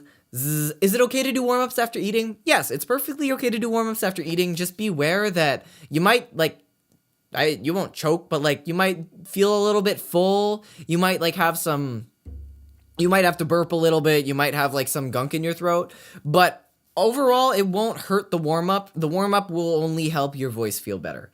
So yes, perfectly okay to warm up after eating. Just caveats are you'll have the residual of like sugars will induce some mucus in there and you'll have to deal with that. But yes, it's time to become bees. Feels much different on your throat. Yes. Oh, that's good. That's really good. That's really good.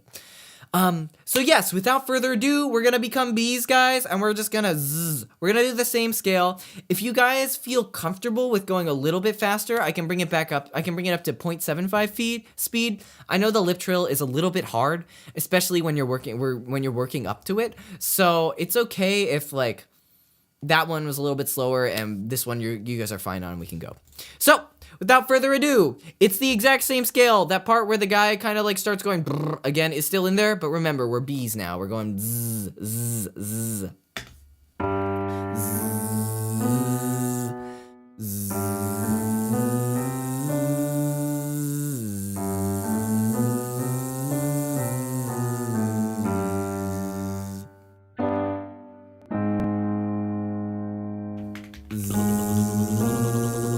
Oh, that sounds so weird with the slowed down part.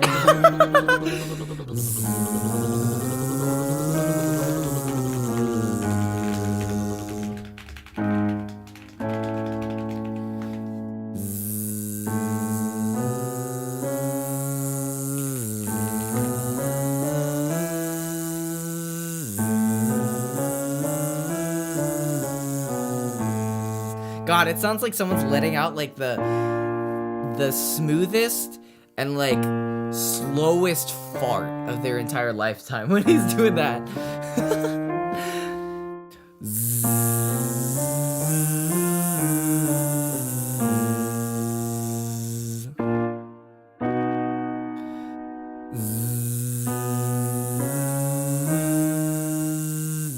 Yes, this should definitely be a lot easier. It's literally like a zzz, zzz. Think like you're also kind of not really plugging your nose, but you're kind of putting it through your nose a little bit, like zzz. Don't try to also move your head back and forth as you're doing this to alleviate the tension if you need. Because sometimes if you're just holding your neck, you'll hold your neck. Zzz.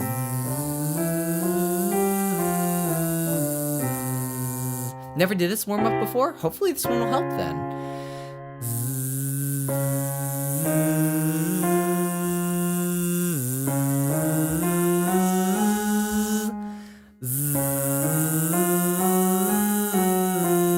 You're switching to ooh, it's not the same, Ruby, it's not the same. The ha-oh will be interesting. I'll introduce that to you guys later. It's pretty different.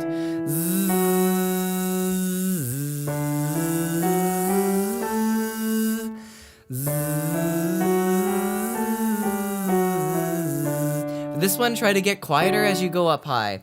Keep the volume as not loud as you can. Try not to shape your mouth in any different way. Just focused on the zzz. And if you break into zzz, if you break into head voice, it's okay.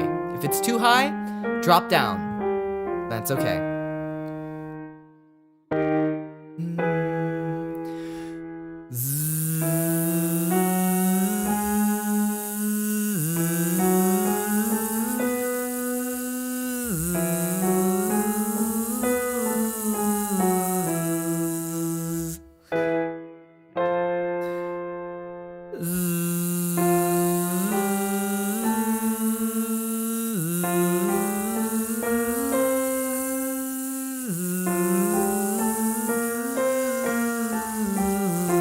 Flashbacks to high school? Yeah, that sounds about right. This should be, if there are high schools doing it, means a licensed professional is doing it, and I'm not liable. I still kind of am, but yeah, you know what I mean.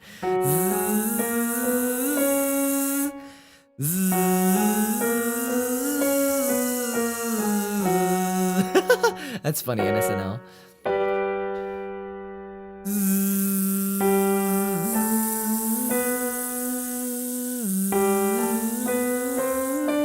This will help bring support into your voice. So when you do it, It's also a semi-occluded vocal exercise similar to the lip trill, but it has a bit more pressure behind it, so your vocal cords will learn how to resist pressure a little bit more and become stronger through that, is what I understand. So in my throat.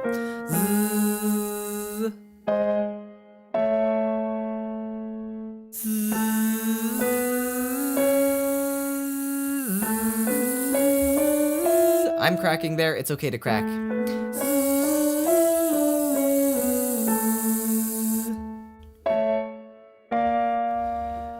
It's okay to use your head voice.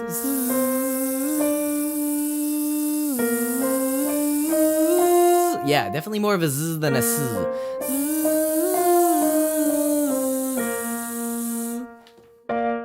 I'll close the poll too since we moved on. Yep, don't push, drop low or crack. It's okay to crack and zzz in your cracked voice. It's okay.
Should you be doing the higher notes in head voice? If you can do them in head voice falsetto, do them. Absolutely. If you can't, that's okay. Drop down.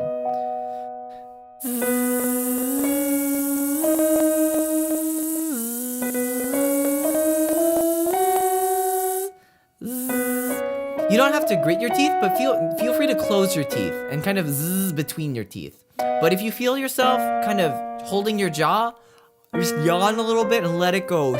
Move your head back and forth. Don't necessarily shake it, but yes. I hope your teeth. Oh no, yeah. If your teeth are feeling kind of funky, try to take it. If it hurts, take a break.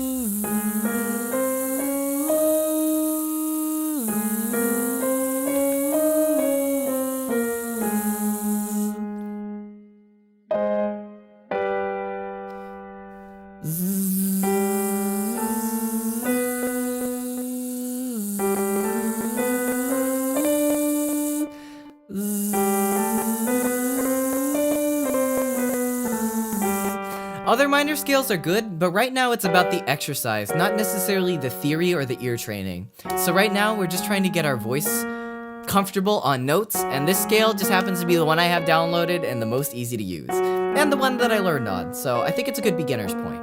Zzz, doing zzz while eating a sandwich? That sounds kind of tricky. Don't choke. Please don't choke.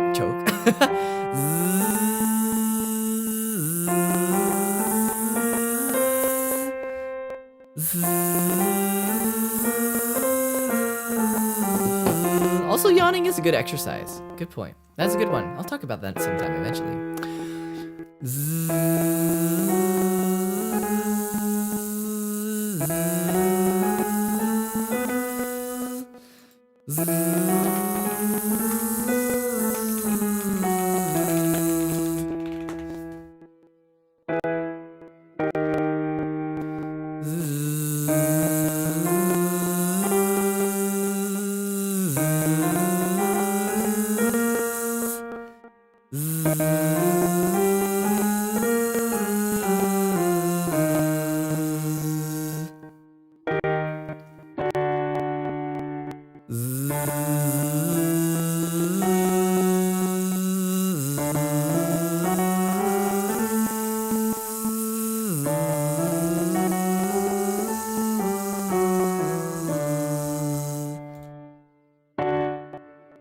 The letter of the day is Z, indeed.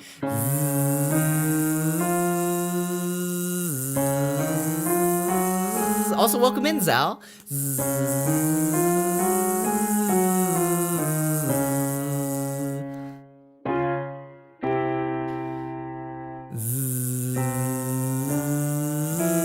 Welcome in, Lord.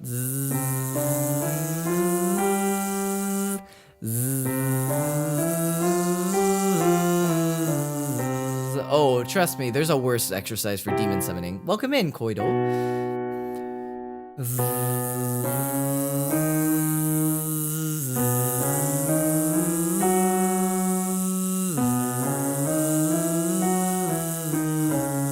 Nope, haven't really. Well, I talked most about my theory and stuff, but yeah, now we're just warming up.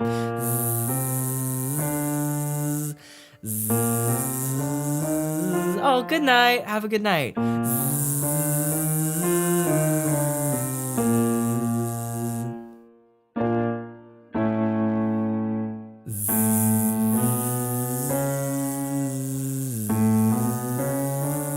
Again, if it gets too low, go up.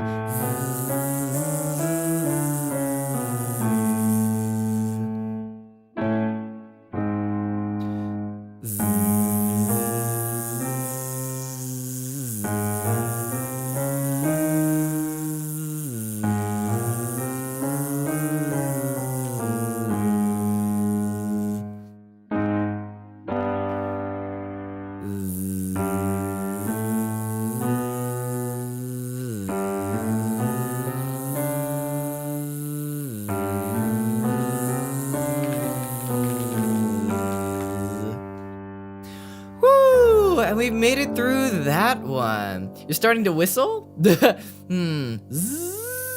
Honestly, well, as long as you don't try, you should be good. It's midnight, so hopefully your parents are enjoying it. Yeah, hopefully it's not. You shouldn't be trying to push it too loud. Yeah. But yeah, hopefully that one felt good. I feel like a little bit more, I guess like, what's the word? Like depth to my voice now after doing that one. I really like this one, as well as some of the similar exercises. You can also do this one on a V, as in like, what's a word that starts with V? Vagrant. That's not a good. I just pulled that word out of my butt. I don't know why. But yeah, you can use like V sound, and that one's also good. And you can also do it on an F, like a. The f is really hard, so I don't want to teach that one until later. But yes, more airy, that sounds about on the right track. Yeah, you should feel like some more presence, but also some more lightness to the voice. Yes, yes. Violet, that's a good word, yes. Silky, yes, that's definitely good. You're on the right track. Learning a bit now. Resonancy, yes, that's very good. For me, it also feels very, very resonancy. It's honestly, it's not even the viva, viva, viva, v. It's it's just a plain v. The v is basically z on steroids. So it's the same. It's just a little bit more support required, and will help bring out that resonance a little bit more. But yes, for now, we're just gonna stick with the beginner lip trills and the Z sound at the time. Your voice sounds great now. I'm glad to hear it, Cloudy. I'm glad to hear it. Hopefully this is helping. Velocity, also a good word. Velocity, also good. Yes. Okay. So we've gone through our Z's now. So next I'm going to teach you the h-o, which is very interesting. It's funny when I say Z. It is a little bit funny. I think it's funny when I say it too. The next scale is a little bit different. A lot bit different, one might say. This one is kind of a h-o. So I'll explain this one first and why it's important, and how it really helps with things. And this one will basically go like, you'll say huh, and make sure your chords come to a closure. Don't try and tighten your throat or anything, but stop the air. Huh.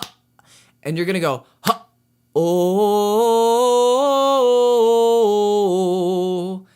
huh, oh,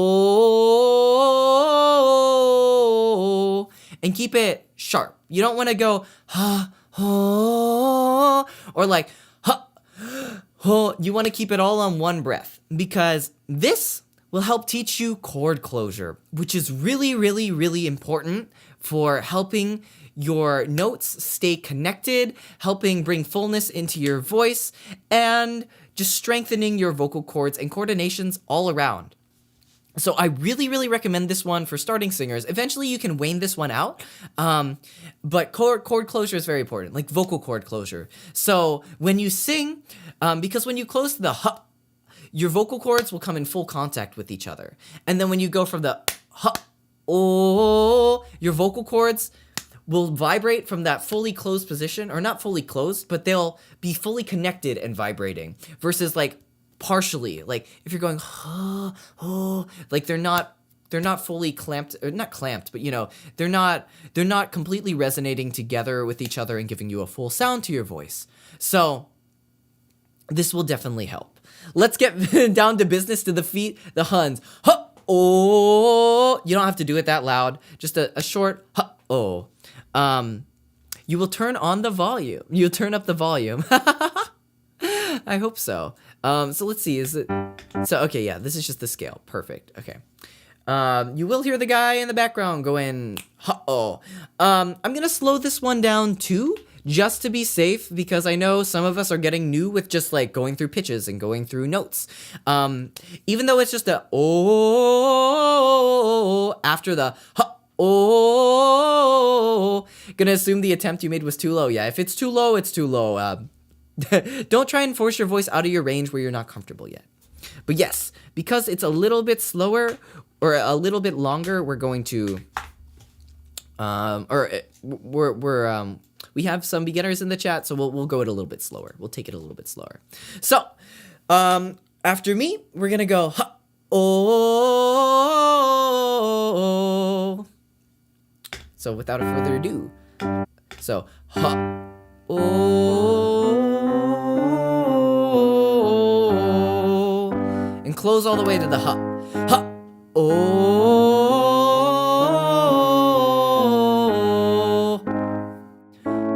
ha, oh. And you don't want to get too loud on this one. You don't want to belt it. Ha, oh. Feel free to let your voice crack. It's okay. Ha, oh.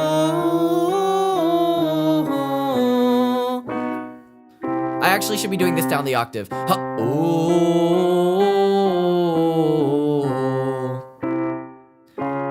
Ha, oh.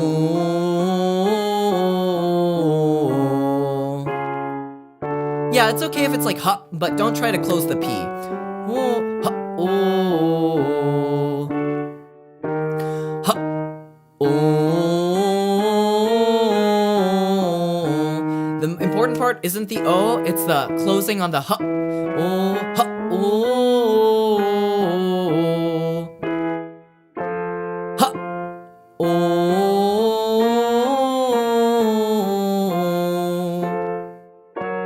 Ha, oh. Ha, oh. Ha, oh.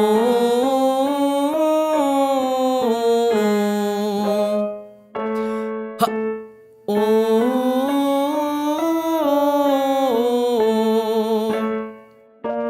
Ha, oh. Voice is cracking, that's okay. Feel free to shake your head back and forth. Not shake, but like move your head left to right. Let go of that tension. Ha, oh.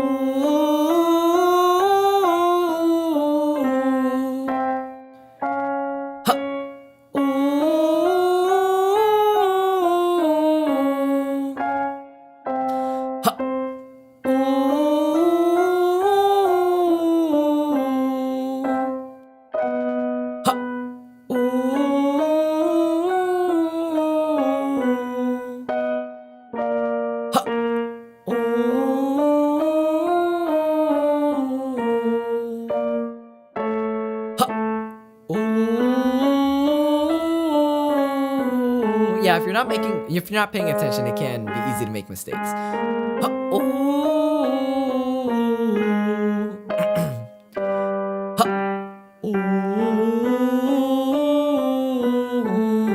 I'm cracking back down. Feel free to transition back down. Ha, oh.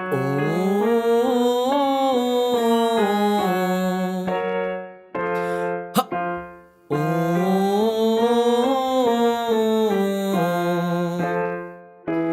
Ha, oh.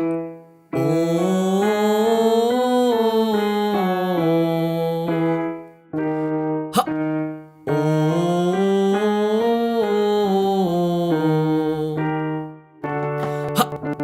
oh, I don't know why it's lagging for me, but it's kind of lagging. Hopefully it's not lagging for you guys. Ha, oh,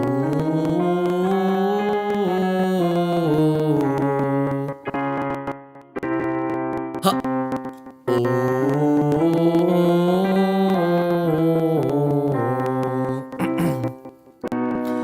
Yeah, hold on. I'm gonna pause it a little bit. I don't know why it's lagging.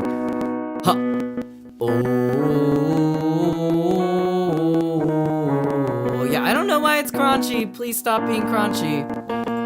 Also, if your h's are louder, that's okay. You don't need to make it like huh. Yeah, you can make it huh. Don't know why it's lagging. That's really weird. It's really weird. Maybe it's the stream or my computer? I don't know. Just bear with me through this. Ha.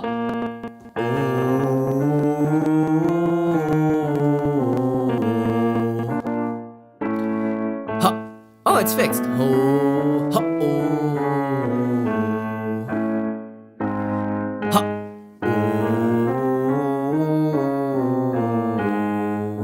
Oh, higher bitrate, that can make it. Ha.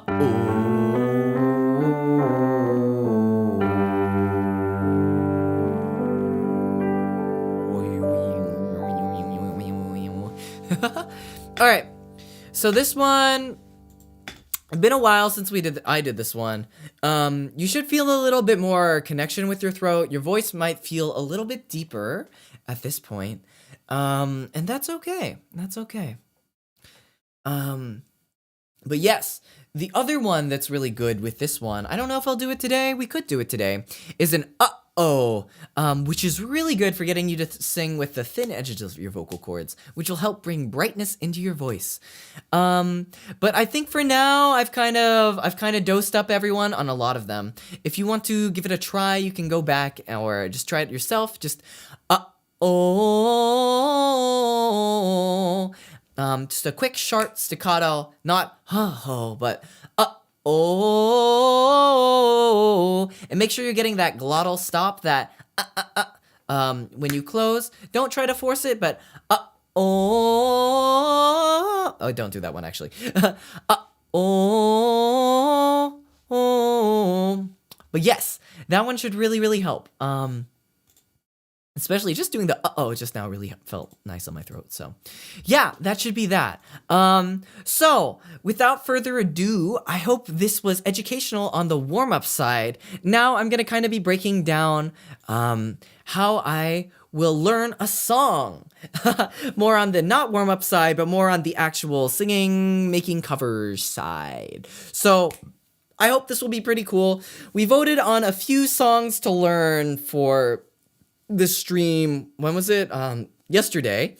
And just barely, Kanaria I won by 1%. Phony was in the lead until like literally the very last moment. So also Koido. Yeah. Oh, that's so funny. But yeah, Kanaria I just barely won out. So I hope this will help you with the big knowledge. Another online piano, no ads. Yes, okay, permission to drop it. Yes, you do have permission, kitty. Go for it. And yes, no laggy video to rely on. Yeah, I don't know why my stream's doing that. I would like to link some resources eventually. I just didn't get any prepared. But yes, indeed. But yes, so this song barely won. Luckily, I know it a little bit, so I can guide a little bit. It's not going to be completely in the dark for me. But yes, I am a scrub. I cannot speak Japanese. I cannot read hiragana, katakana, kanji very fluently, but yes. So I am learning the romaji because it's just gonna be like that.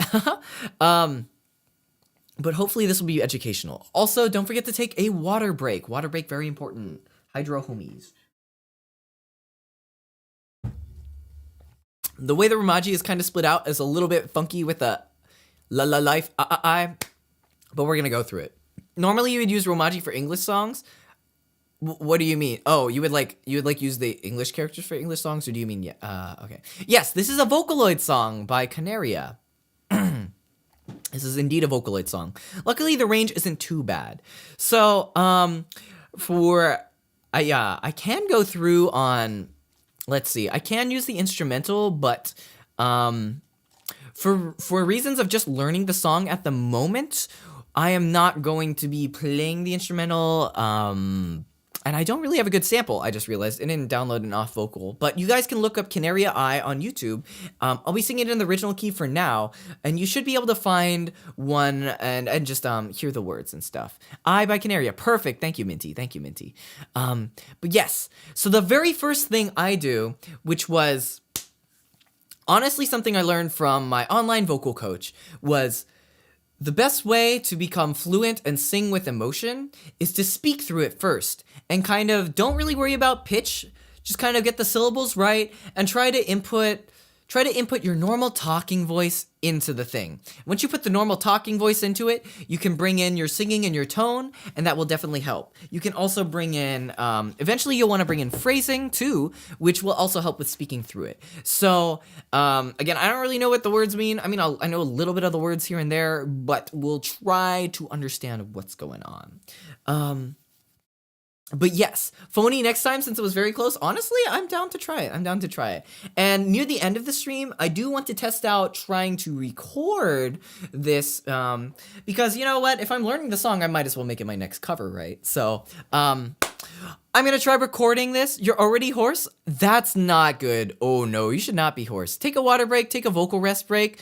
If you're hoarse from the it means you're kind of pushing too hard or trying to do something. Take a break, sit it down, whatever, yeah. Do some lip trills. But yes, please do not get hoarse on this. This would not be good. Next cover, Lord Have Mercy for the Fire that's about to be dropped. Well, let's see. We'll see. We still have to learn this song. So yes, starting out, the lyrics read, Ichu no mabataki hoteri da 1314 kusatta chomi supaisu dene. So I'll read it through and I don't know, I'll try to speak it with Japanese inflection in my normal voice, and we'll see how that goes. So again, Ichu no mabataki hoteri da 1314 kusatta chomi supaisu dene.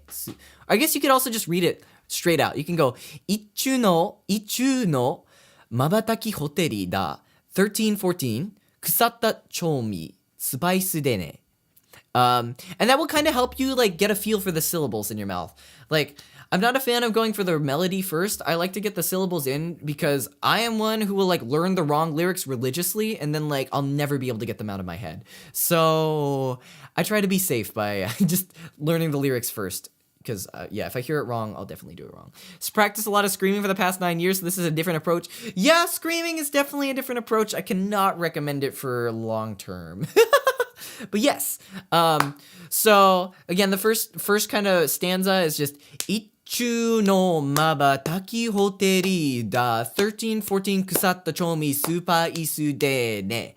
And I think that's around the tempo we should be going for. So we're just gonna read through the rest of the song. So next one, Ittai na koto kono te ni gusari da 3040 kurutta you ni sumairu de ne. I'm gonna do that again a little bit slower because it's a little bit difficult. So this is why you always sound like gibberish, because learning the lyrics was never your thing. Honestly, Kyoteru, welcome into the stream, by the way. But yes, monotone. Yeah, honestly, just go at it with whatever voice you want to use. Itai na kono te ni gusari da 3040 kurutta you ni sumairu de ne. Or something or you can even try the approach of you do random notes that are not right, but you keep it in rhythm. Itai na kono te ni gusari da 3040 kurutta you ni sumairu de ne. You can do really either of those. All of these are really good for just getting the feeling of the words going through your mouth. Because as you sing and as you practice and as the words come out, especially with a foreign language like Japanese for me, it becomes a lot easier when I'm okay, my mouth knows to go itai na kind of thing. So yeah, the whole thing together now will be ichu no mabataki hoteri da 1314 kusatta chomi supa isu de ne. Breath. Itai na kono te ni gusari da 3040 kurutta yo ni sumairu de ne. Okay, so I think we kind of got that. I'm going to read through the rest of the song before we go back to trying notes. Okay, and the next part is pretty simple. Luckily, again, we picked this song. Phony is a little bit more difficult. This one's a little bit more of an easier song to sing, so I'm glad about that. But yes, the next part goes, Lindo, lindo, ai o kasanete. Lindo, lindo, mimi kazari.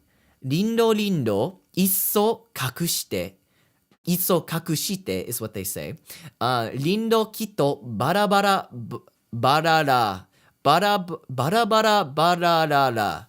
Okay, that's good because I didn't know it was barabara balalala. So, okay. Barabara barara. Okay, that's good to know that that's the actual pattern. But yes, once again, lindo, lindo, ai o kasanete lindo, lindo, mimi zawari, mimi kazari, mimi kazari, lindo, lindo, isso kakushite lindo, kitto bara bara bararara. The more you know, the more you know. Sometimes you'll unconsciously say stuff in Japanese. This is how you understand in other Vocaloid songs. That's cool. I cannot think in Japanese on any level. That's pretty cool though. Okay, so the next part is the chorus. So it's la life you and me. Oh, it's you and me. I always thought it was like you and me or something. La life you and me. So it's just like you and me. I guess you could just say you and me or something. Life, you and me, I, you and me. Bado pure, hipatte bara bara barara. So, bado pure, hipatte bara bara barara. And that's a tricky one. Bado pure, hipatte bara bara barara. Okay. Banana, little banana. Honestly, same. Also, hello, Brian. Welcome onto the stream. Hope you're having a good one. The next is nut knife. It sounds like I'm saying, never mind. Nut knife, you and me. Again, kind of like weirdly not romanized, but yeah. I, sudeni, soko mireba, aku, bara bara barara, la life, I. Again, we'll do the chorus again. Life, you and me, I, you and me. Bado pure, hipatte, bara, bara, barara. Not knife, you and me, I, sudeni. Soko mireba, aku, bara, bara, barara. La, life, I. The only problem is the letter R might vibrate, make a rrr sound. Yeah, R especially in Japanese is pretty tricky. Banana. Yeah, barara. Yeah. It's Japanese R is very hard for non-native speakers, especially for me. Also, welcome in Aoi from Prism Project. Everyone say hello to Aoi from Prism Project. Yeah, the Japanese R is very hard for non-native speakers. So honestly, I don't blame you guys if you can't get it right on the first try. I took a while for me to go like, but yeah. What is this, a minion stream? Honestly. By the way, R you mean L? Welcome in, Foam. Yeah, honestly, some like different dialects of Japanese will be like balala balala or badada badada or badada badada because it's like D, it could be R, it could be L. You could go for anything.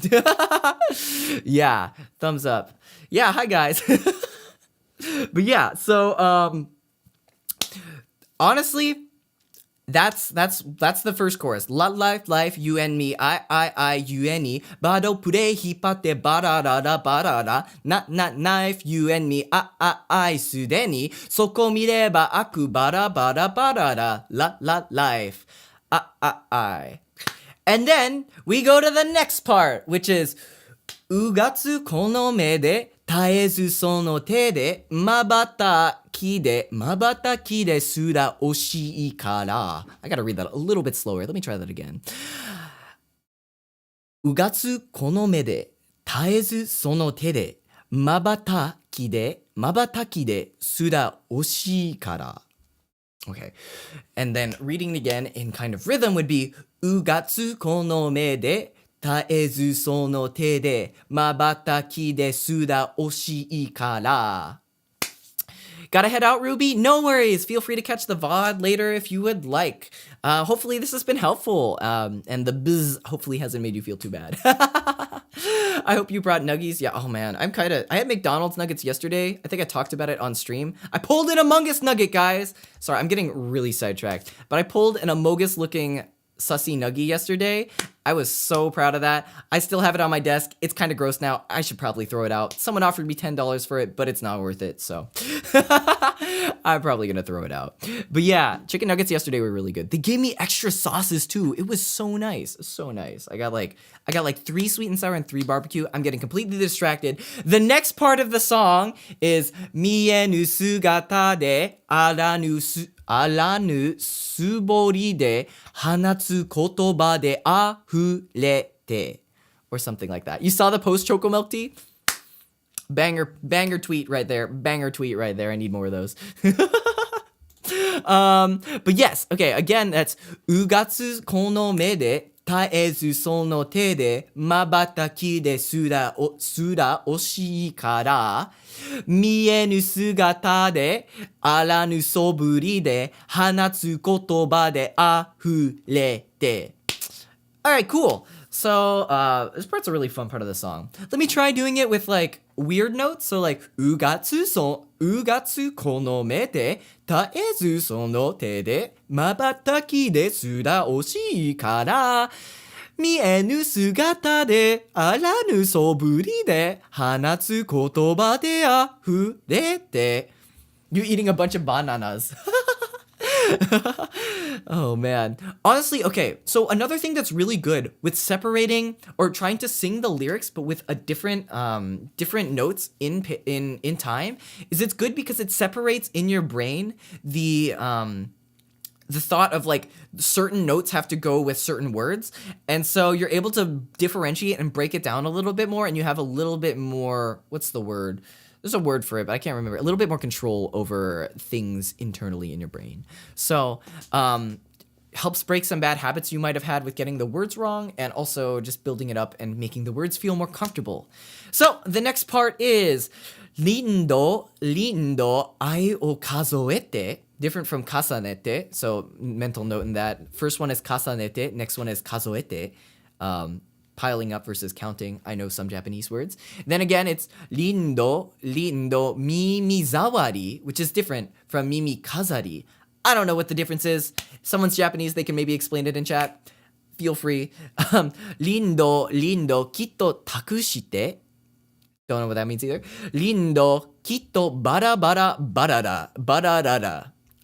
Okay, so pretty simple, pretty much the same kind of lindo stuff. I don't quite know what lindo means either. It's not a Japanese word, some kind of loan word, but no idea what it means. Song is confusing. Lindo ai o kazoete lindo mimizawari lindo kitto takushite lindo kitto bararara. All right, we'll do it again with the weird note thingy. So lindo ai wo kazoete. Oh, I already messed it up. Lindo ai wo kazoete lindo mimizawari lindo kitto takushite lindo kitto bararara. Cool. We got that part down. And now into the last chorus, which is basically the same. Life, you and me, I, you and me, bado gure hitotsu, bararara, not knife, you and me, I, sudeni, soko shireba, aku akitaeba. Okay, I didn't know that was the word. Okay, cool. So, once again, I'll skip the life, knife, because that's all the same. But bato gure hitotsu barara, and then soko shireba aku akitaeba. Okay, and then we'll do it again with just all the way through, but with weird notes. So life, you and me, I, you and me, badokure, hitotsu, bada bada bada da da knife, you and me, I, sudeni, soko shireba aku akitaeba. And then the next part is pretty slow. Luckily, this song is very short and very easy, so I'm glad you guys picked this. Then we can get learning the singing part after the lyrics, hopefully. Hitori bocchi da, hidoku kanbi da, naze? Dare ga matteru, or something. So, hitori bocchi da, hidoku kanbi da, naze? That's a funky one. You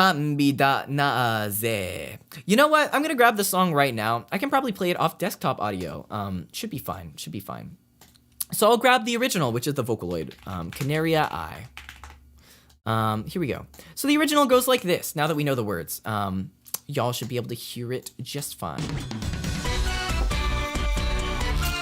Sorry, it's like headphones on. All right. This is how the original goes, and I'll kind of speak it along as we go through it. How's that sound?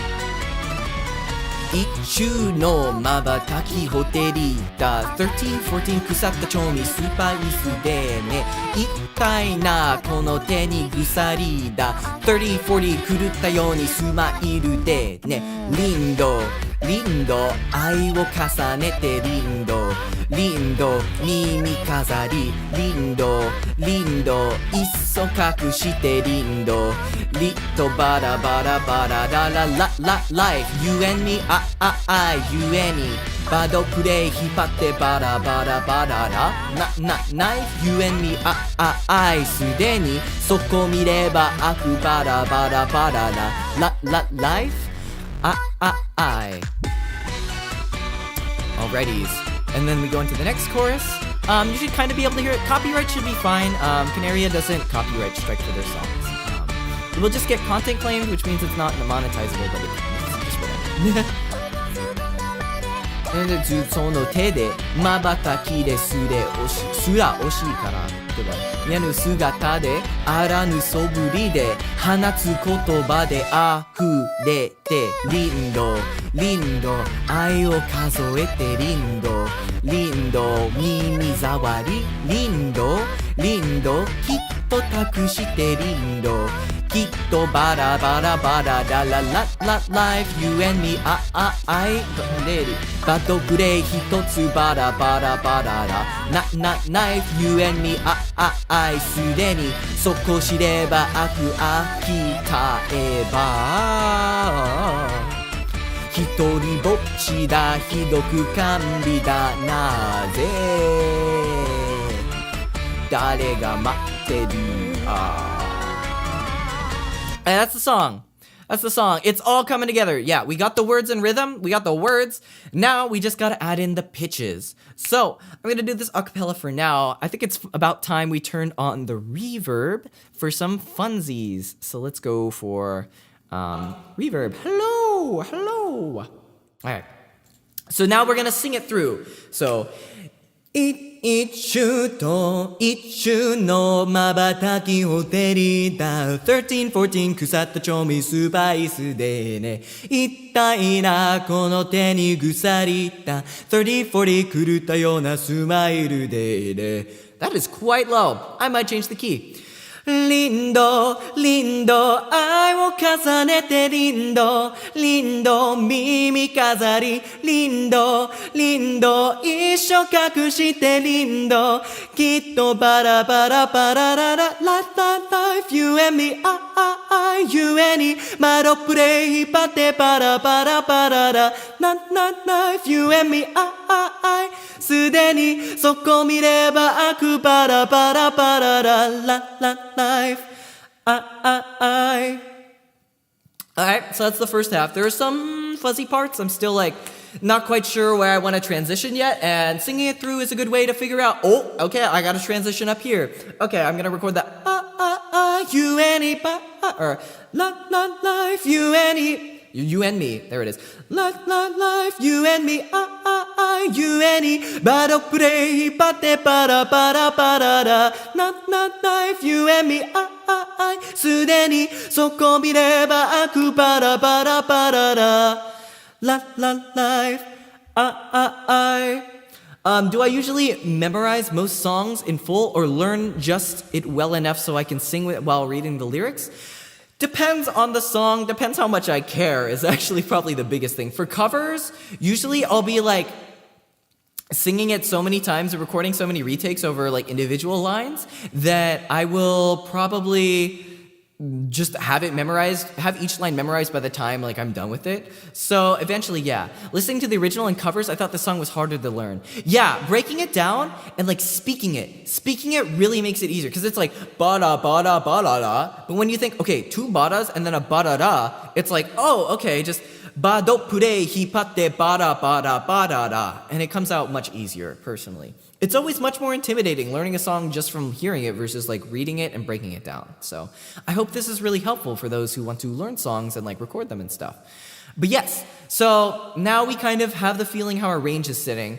I'm going to try the beginning again because what I found on the original key is it sits a little bit low and I might want to bring it a little bit higher. So 一瞬と一瞬の瞬きを照りだ 13, 14腐った調味スパイスでね一体なこの手に鎖だ30, 40狂ったようなスマイルでね Oh god Dene is way too low for me. So I am actually going to I have the song instrumental downloaded, so I am going to hopefully this thing won't glitch as the other ones did, but I'm going to raise the key up 2 semitones. So what that means is I'll play the song with just no semitone change, and then I'll show you what it means beforehand. So here's the instrumental with no key adjustment, just is what it is. Original. Oopsies, I clicked away the chat for a second. All right, here we go. So it's like weirdly glitchy again. Let me just take off these 2 tracks and maybe it will not be as glitchy. All right, seems to be working fine.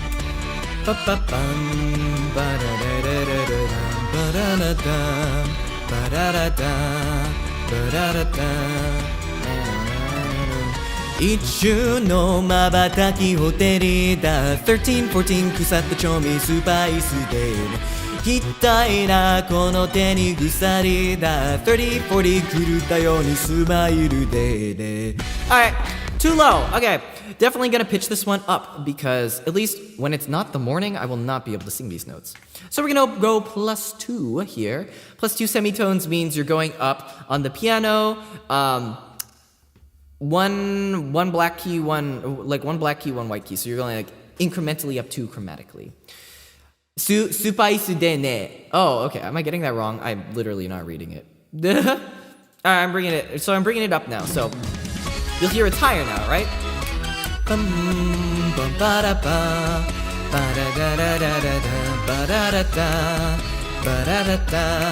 Yeah, my voice isn't that low actually.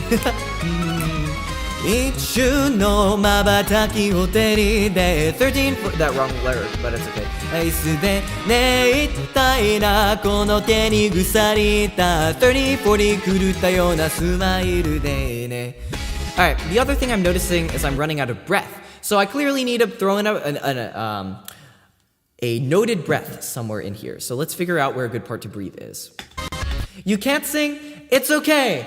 That's okay. It takes time. It took me many, many years. Just take it one at a time. The key might not be right for you. It might not be comfortable, and that's fine. You think you're getting the hand of it, Cloudy? I'm glad. Okay, that means we got like a 50-50 response here.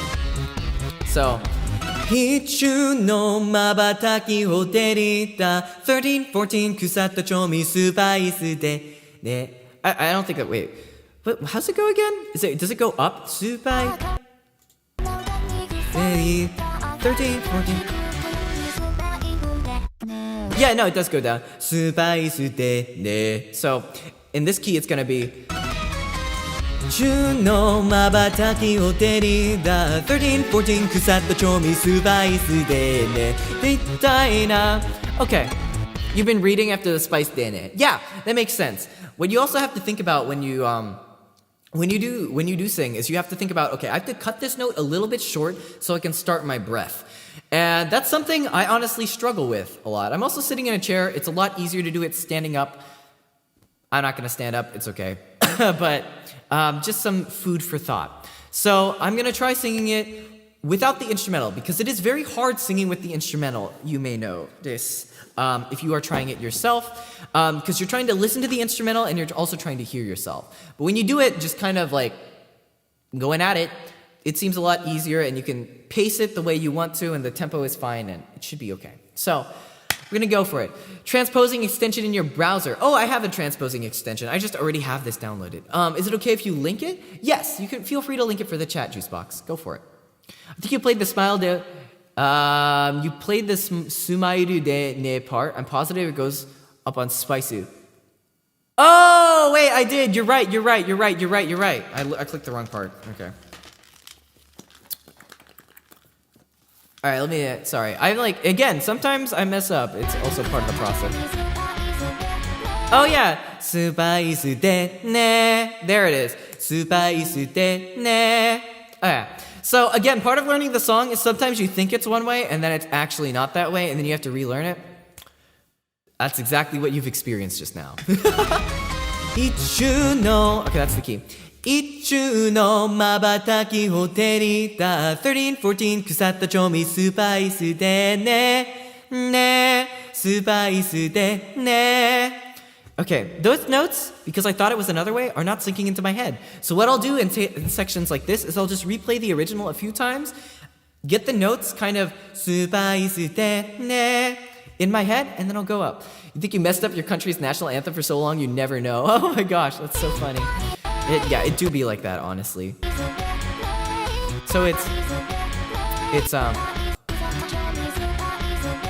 spiceu de ne, spiceu de ne. What does transposing do?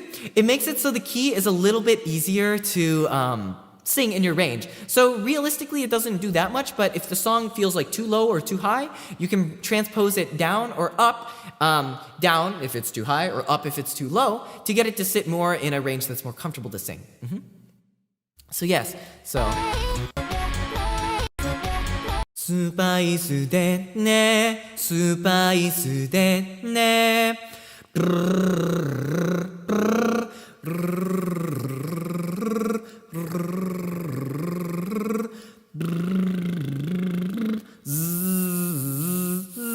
So when I don't really have like the note really ingrained into my head, I'll do the exercises over it. So I kind of get the feeling for putting those notes into my voice. So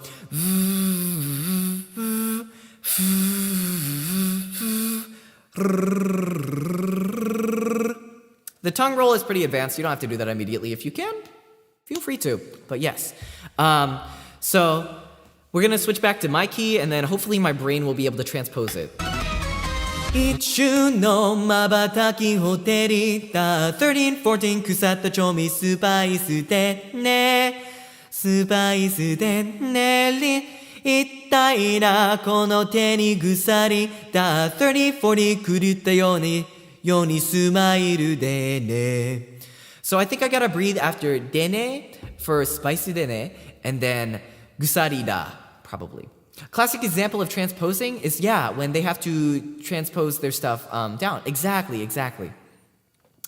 So, 一中の瞬を照りだ13, 14腐った調味スパイスで練りたいなこの手にぐさりた Breathe 30, 40狂ったようにスマイルでね I think considering this song the putting it together is being a little bit more tricky than I thought. So I'm going to lip trill through it first now that we have the words and we can try and adjust to the key now because I'm not really used to this key. So we'll go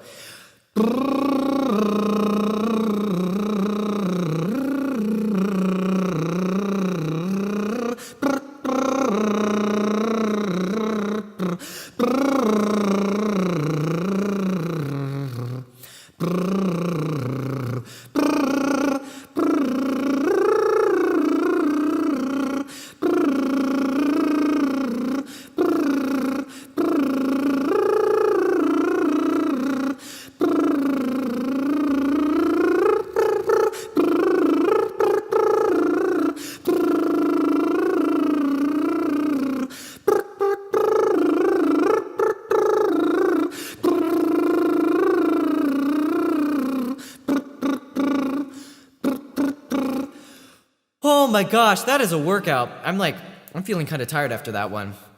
But we're gonna continue onward.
Yeah, I can't do Sandstorm, there's no way.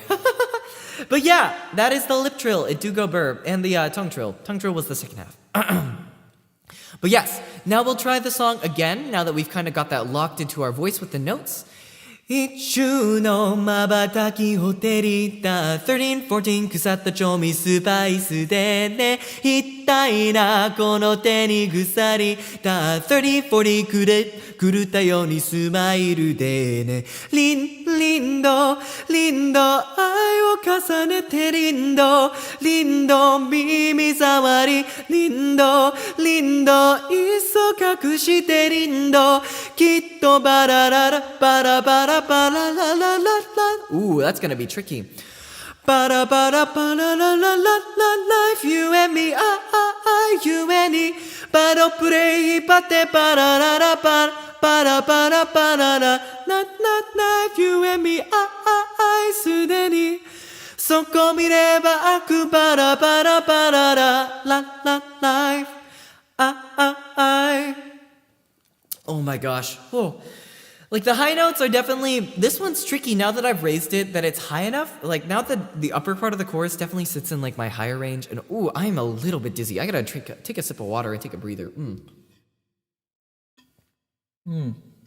Also, welcome in, Sydney. Hope you're having a good day. Kontomo. We're just learning I here. So, we're gonna go for the chorus again, and we're gonna do it a little bit slower so I can figure out where the notes can sit in my range, where I can transition, and how we can go through this smoothie. So, life, you and me, you and me.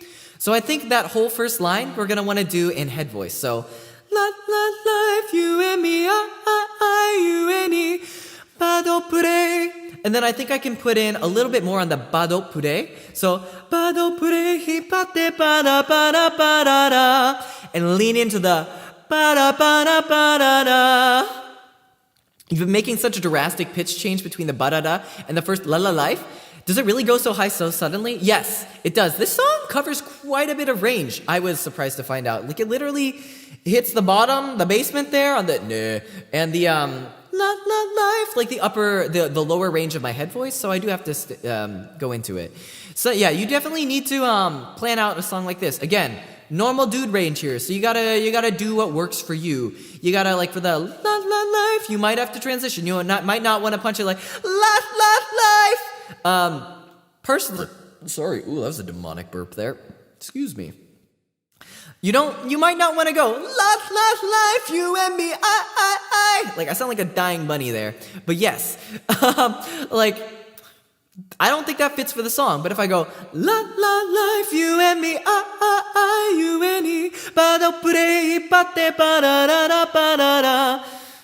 Oh, that's ba-da-ba-da-ba-da-da. Yeah, that one snuck up on you. It came out of nowhere. Yeah, that one hit me from the... Yeah, I always sound like a dying cat. Honestly, when I go for the I sound like a dying cat too. So sometimes it's just about range, and sometimes it's also about the lip trills. The lip trills, like knowing where you put the where you put your larynx, like so you're not and you're not will help you. And the lip trills definitely will help build up your voice, so you're not singing like this. Like if I were to sing it like Throwback to when I kind of couldn't sing. If I were to sing it like, life, you and me, you and... Okay, that's not even a good example, because that's like cracking range. Like if I were to sing it like, without kind of putting in like the stuff I've learned and like the technique stuff, it'd be kind of like, Ichu no mabataki hot... I don't think that's the right key, hold up. Is it? Ichu no mabataki hoterita 13, 14 kusata chomi supa isu de ne itai na kono teni gusarita 30, 40 kuruta yona gusumairu den. I'm like intentionally like making the English or the Japanese kind of like weirdly rrr and stuff. I don't know why I'm doing that. Let me try it like a little bit more seriously on the pronunciation. Like Ichu no mabataki hoterita. It's so hard to like not use the technique, to be honest. 13, 14 kusata chomi supai su de de itai na kono teni gusarita 30, 40 kuruta yona sumairu de ne. It's kind of like if I weren't to like use technique, it's like still hard not to sneak in any of like the tone and timbre into it, but yeah. Versus so ichu no mabataki hoterita 13, 14 kusata chomi supai su de ne itai na kono teni gusarita 30, 14 kuruta yona sumairu de ne. Versus I missed the note. Ichu no mabataki hoterita 13, 14 kusata chomi supai su de ne, or supai su de ne itai na kono teni gusarita. Gotta breathe. 30, 40 kuruta yoni sumairu de ne. Lindo, ai o kasanete lindo, mimi kazari, lindo, iso kakushite lindo, kitto pararara, para la life, you and me, you and me, pado play, hipatte parara. I always mess this up. Para life, you and me, sudeni, soko mireba, aku para la life. Oh my gosh, I'm getting like so dizzy. I'm so hungry. Oh man. Woo! But yeah, so again, it's not really polished yet because we're learning it. So, and also some songs, like Vocaloid songs, they're sung by a robot. Some of these are really hard to sing live. Like, where are you gonna find the spot to breathe? It's a little bit difficult. Like, it's kind of hard to go this all in one breath, especially with the range changes. So if you can only do it like life, you and me, you and me, and that's a take, and you record that, and then you go and that's another take. That's okay. Sometimes you have to split it up. Sometimes you just gotta know your limits and do what you can do. Like Telecaster B-Boy, full disclosure, I cannot sing that song live. It is too hard. Like there's a lot of parts where I kind of had to like strain a little bit or like belt it out a little bit, and then I have to transition into like a smoother voice, and that was definitely multiple takes. Like it took a lot of like I have to breathe and have good support going into it, which I don't really have usually on the span of like a recording timeline. But yes, I do need to eat. Probably be closing out the stream relatively soon, because we've been going for almost 3 hours now, so maybe like a little bit longer. Probably won't record on stream just because of how hungry I am. I'll probably record later tonight because tomorrow we have a mixing stream, and for tomorrow's mixing stream, I really want to try mixing this song.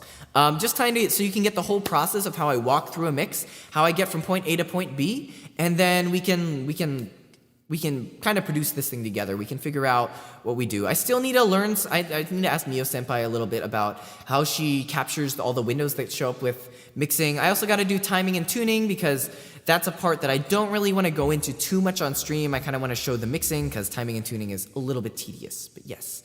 So, we're going to go through the second half of the song. First, I'm going to lip trill through it, and then we're going to sing it through. We're going to find the spots where we want to breathe, where we want to transition, and we're going to go through. Thank you, best teacher Tomo. Oh, pop downer. I'm glad it's been able to help a little bit. But yes, I can't wait for the mixing stream. Caveman with Audacity on a hard drive. Oof, that's a little bit brutal, yeah. Definitely, I'll show you guys how to use Reaper, which is my recording and mixing tool. Very, very, very, very powerful tool. I use a lot of VST plugins, but I'll be explaining how you can use stock plugins for something like this. Because personally, I mean, I technically could do a mix on stock plugins, but just for the sake of time, I mean, I could do a stock plugin versus Reaper VST like comparison stuff. Let's see how close we can get. But for the most part, I do kind of rely on some of my really nice plugins to get me through most of the mixing. But you don't need to be a great mixer to produce like mixes that are good. So we'll leave those subjects for tomorrow. We're gonna continue onwards.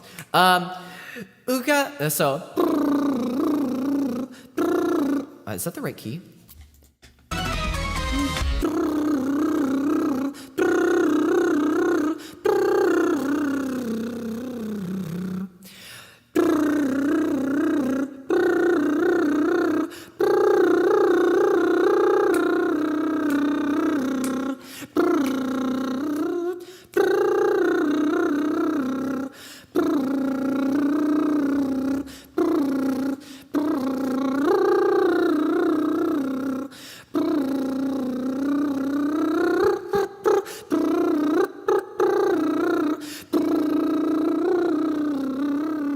Welcome in, Ryo-kun.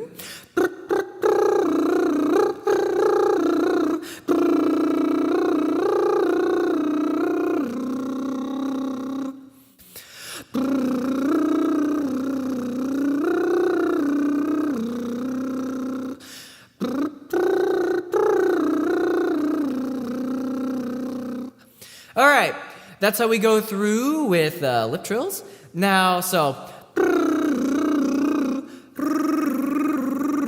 this ugatsu konomede is definitely going to be in my head voice, so it's going to be tricky to approach this. So we're going to try it out. If it cracks, and we'll go through. Ugatsu konomede taezu sono te de mabataki desu da hoshii kara mienu sugata de aranu soburi de hanatsu kotoba de afurete.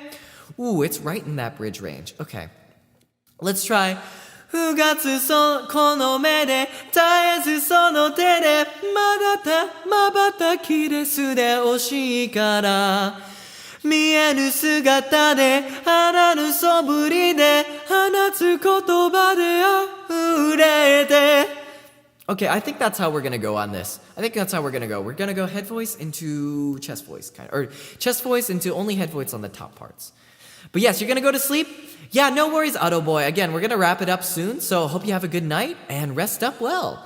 Yep, oyasu tomo, oyasu meep. Ooh, that's a good one, oyasu meep. Yes, and then we go, lindo, lindo, ai o kazuete lindo, lindo, mimi zawari, lindo, lindo, kitto takushite lindo, kitto para para para la la la la life, you and me, you and me. パドクレイ一つパラパラパララなな life, you and me, すでにそこ知れば悪き Oh god, okay. 飽きたへば一人ぼっちだひどく甘美だなぜ誰がI don't know that 誰が待ってるI'm losing it. Man, I am so hungry that my voice is like starting to go. When I don't have the juice in the tank, it's like it becomes exponentially harder for me to sing. So I think it's a sign. I should go pack it up, go eat some nice stuff for dinner, and I will see you guys on the next stream. So, just a few announcements. Don't forget to sign up for being a stream moderator on the chat. Link in the description. And also, feel free to join the TsunDream Discord server. Link also in the description if you refresh the page. But yes, so please go, join in, become a member of the community. Let's hang out. As well as become a part of the mod streamer community, streaming mod community, and help protect the channel from webcams. But yes, just join the Discord, Joshua. I'm like, awesome. Hope you enjoy your stay. Otsutomo, everyone. Oyasumi. It is getting pretty late where I am, so I'm gonna hit you guys with that oyasumip, and we'll see you guys tomorrow at 11 a.m. PST for mixing. I hope you guys will enjoy. I hope I can record more after this stream, and hopefully we'll have a good one. Oyasumip, everyone. Otsutomo, otsumip, otsupyeong, and I'll see you guys on the next one tomorrow. Thank you, Minty, for linking the Discord. Alrighties, see ya all on the flip side. Oyasumip. Bye-bye.